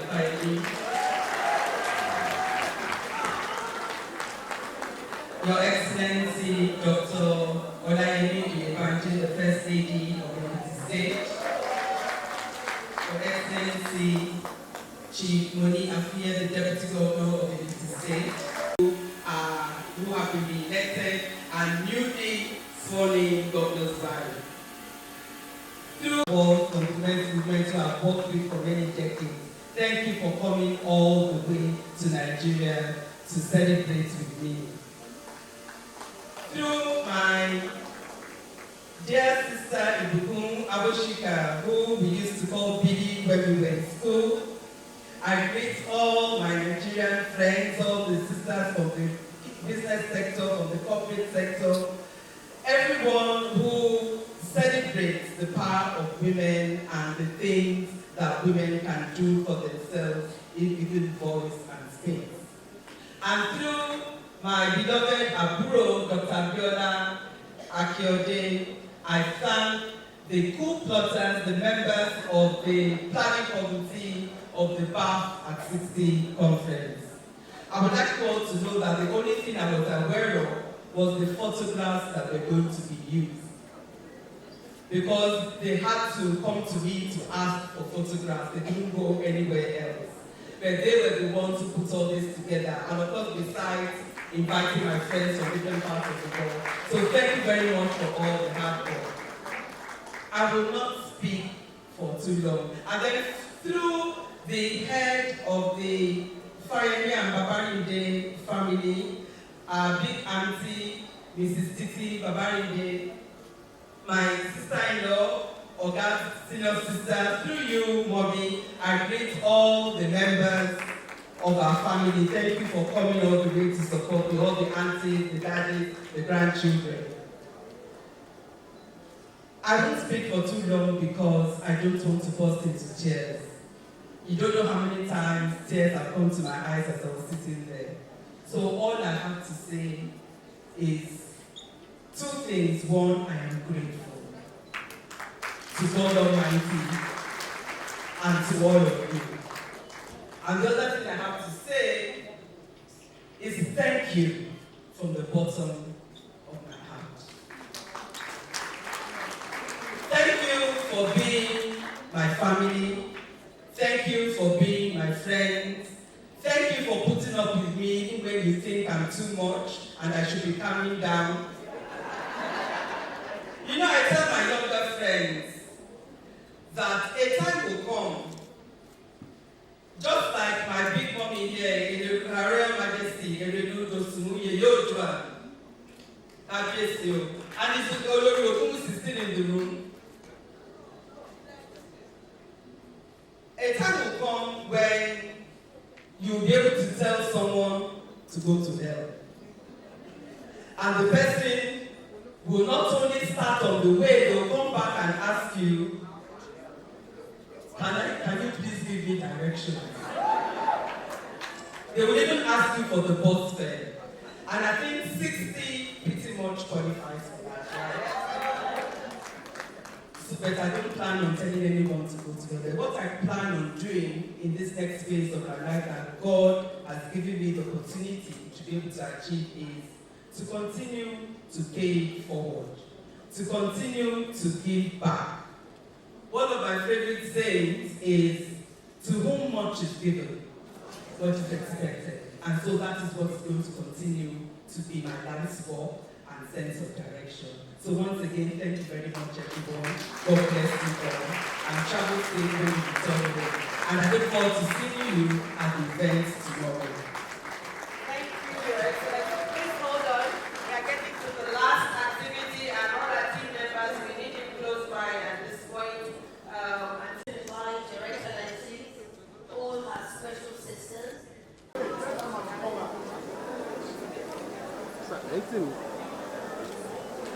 The books are real. The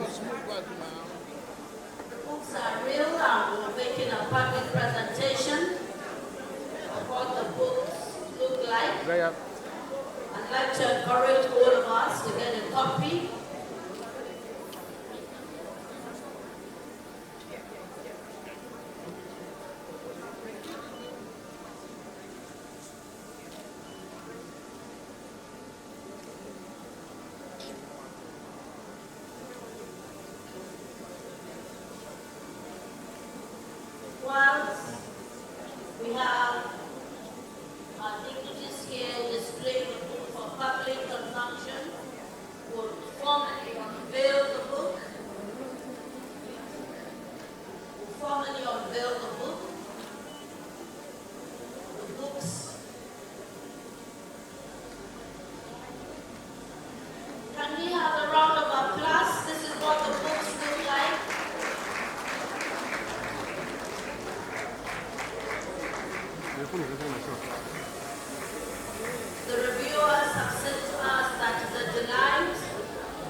Thank you very much. Thank you.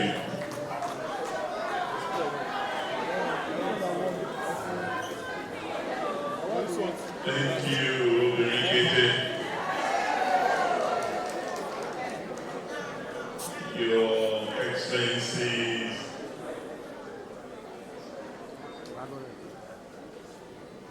through our very own First Lady of Ekiti State, Dr. Olayemi Oyebanji,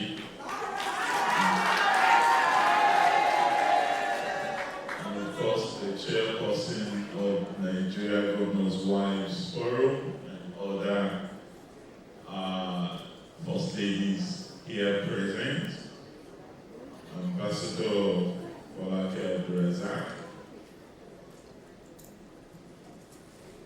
Your Excellency the Deputy Governor of Ekiti State,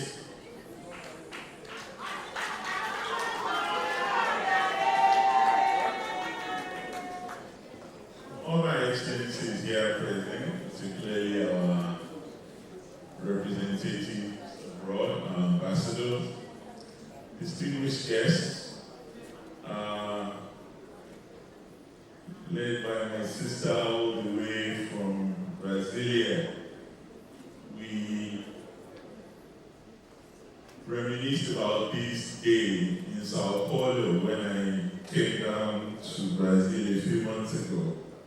About your own 70th, and then quickly at the heels, your sister's 60th birthday. There's so many friends, family members, political associates, academic colleagues here this afternoon, and it's all on account of the most indescribable person in the world, in a very positive sense. Because indescribable could be nondescript. But indescribable could also be priceless. And it's in the latter sense that I've used that word.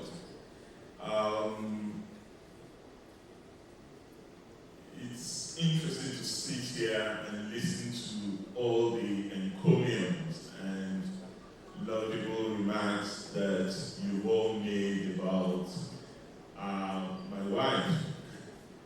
And all I could think of as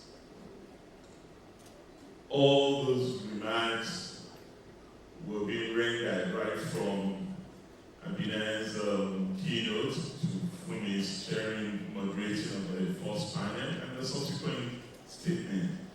Was that beautiful day in Ezekiah Oluwasomi Library?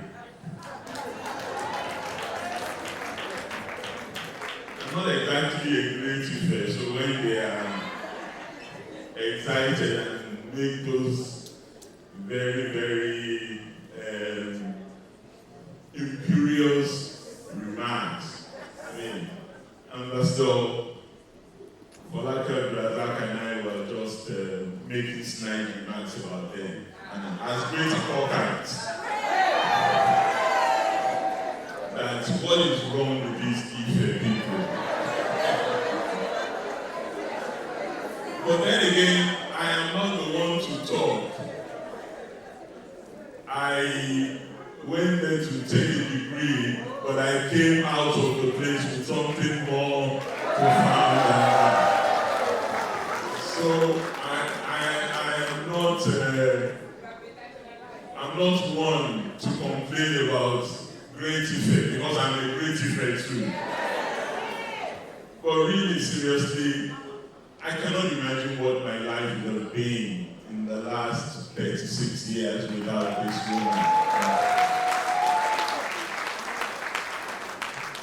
She's been my muse, she's been my counselor, my advisor, my political mentor. in my political mentor, that may sound strange to people because I'm the known politician. But really, this is the politician in our family. She is the one who is best suited to that populist side of politics.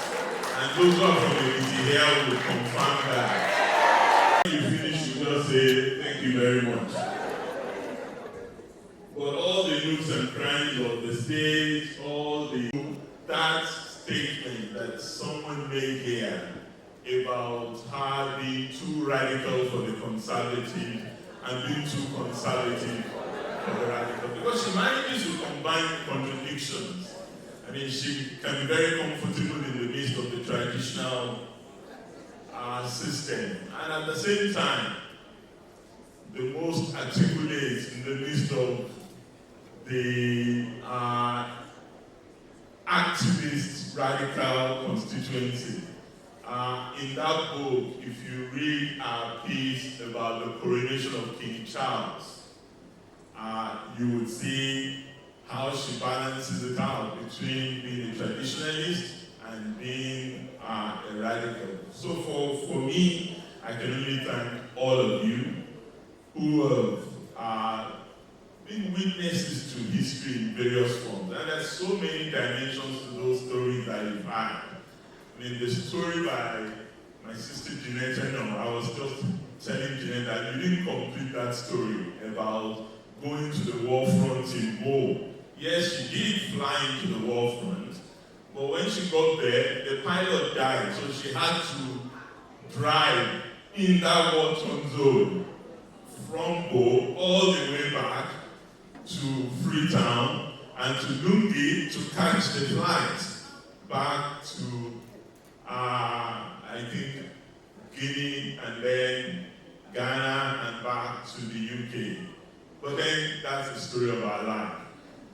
Very similar to finding myself at Murtala Mohammed Airport sometime in 1996 carrying radio transmitters all the way to Benin Republic to start Radio Freedom, Radio Kudirat.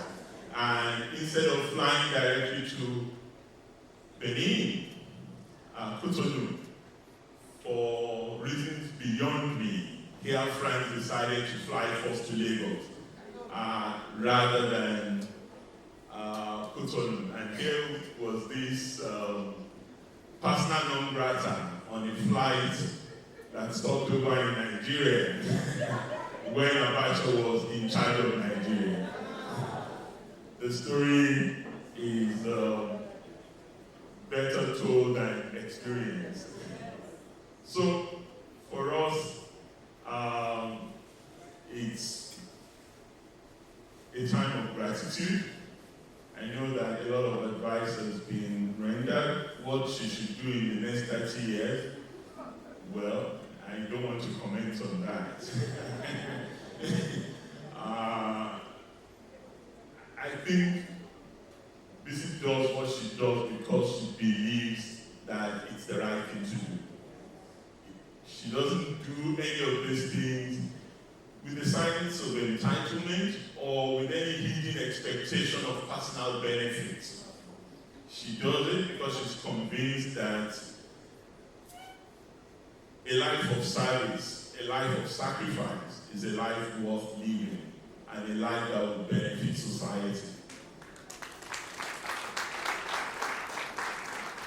And I mean, yes, the people who would say, you must be very fortunate.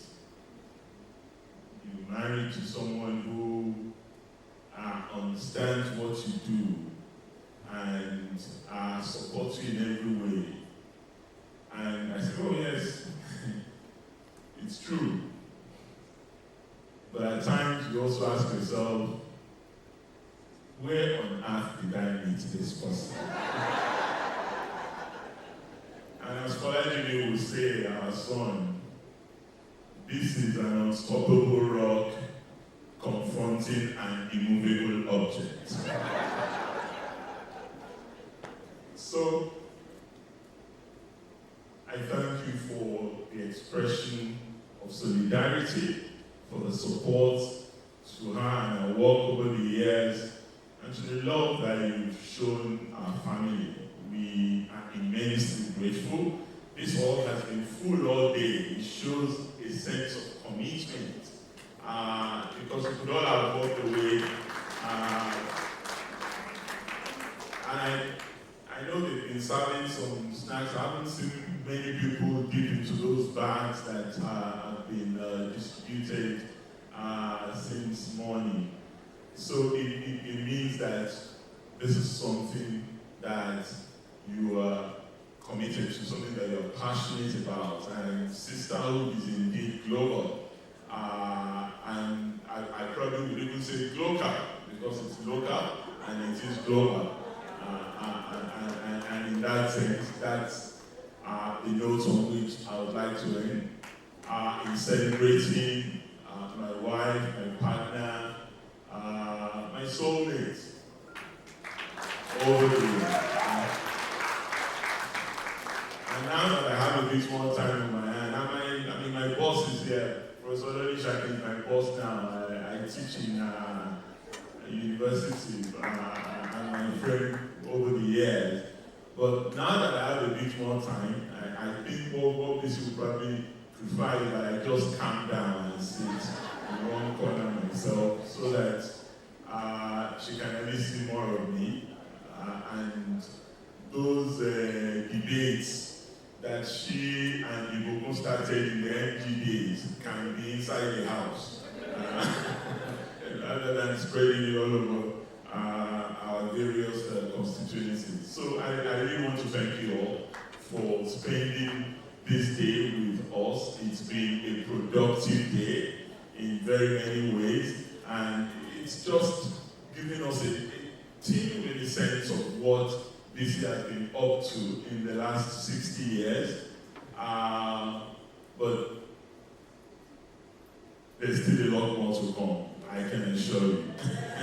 And with God on our side, keeping her in good health, she would still remain of service, not just to Ekiti State, not just to Nigeria, but also to the continent and the world at large. Thank you, God bless you.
So this wrapper is wrapper of grace. I want you all to say amen to that. It's wrapper of grace, wrapper of good health, sound mind, in Jesus' mighty name. As we wrap around her, so will it be for all of you that are wrapping. We'll continue to share in the grace of our God. The moments that you have created for the most vulnerable, the Lord will ensure that you can continue. So for strength, for focus, for goodness, for blessings from the throne of grace, can we start to wrap her? Wrap you up. Wrap you up.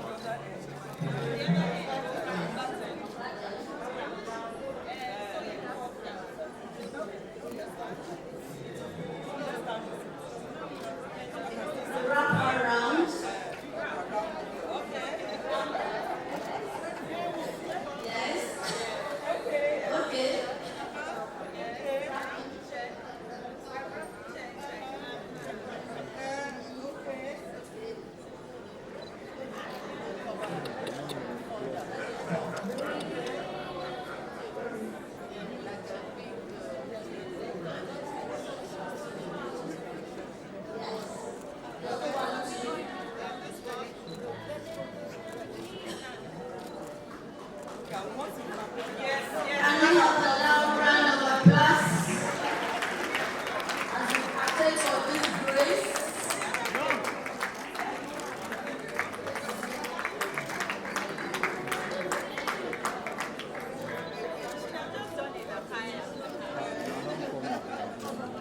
This represents the sisterhood that has been birthed today.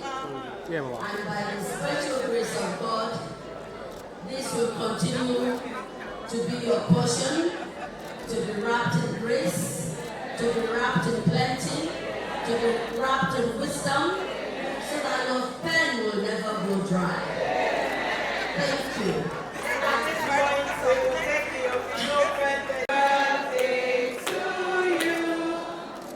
Happy birthday, happy birthday, happy birthday to you. Planning committee, please join us on stage. May the good Lord bless you. May the good Lord bless you. May the good Lord bless you. May the good Lord bless you. Hip, hip, hip. Hooray. Hip, hip, hip. Hooray. Okay, she says she wants to hear her birthday music now from the DJ. So, thank you everyone. Please settle back for lunch while we take the group photographs. Feel free to come forward for your group photograph with us.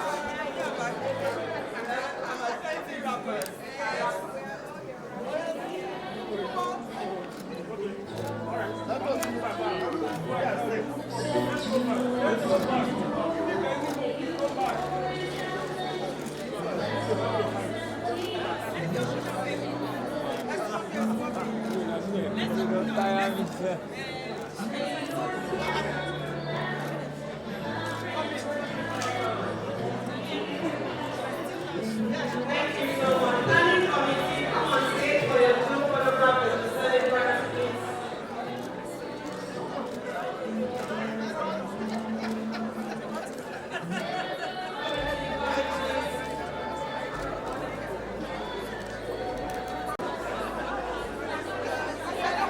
Planning, don't contract. We don't have it around the planning committee.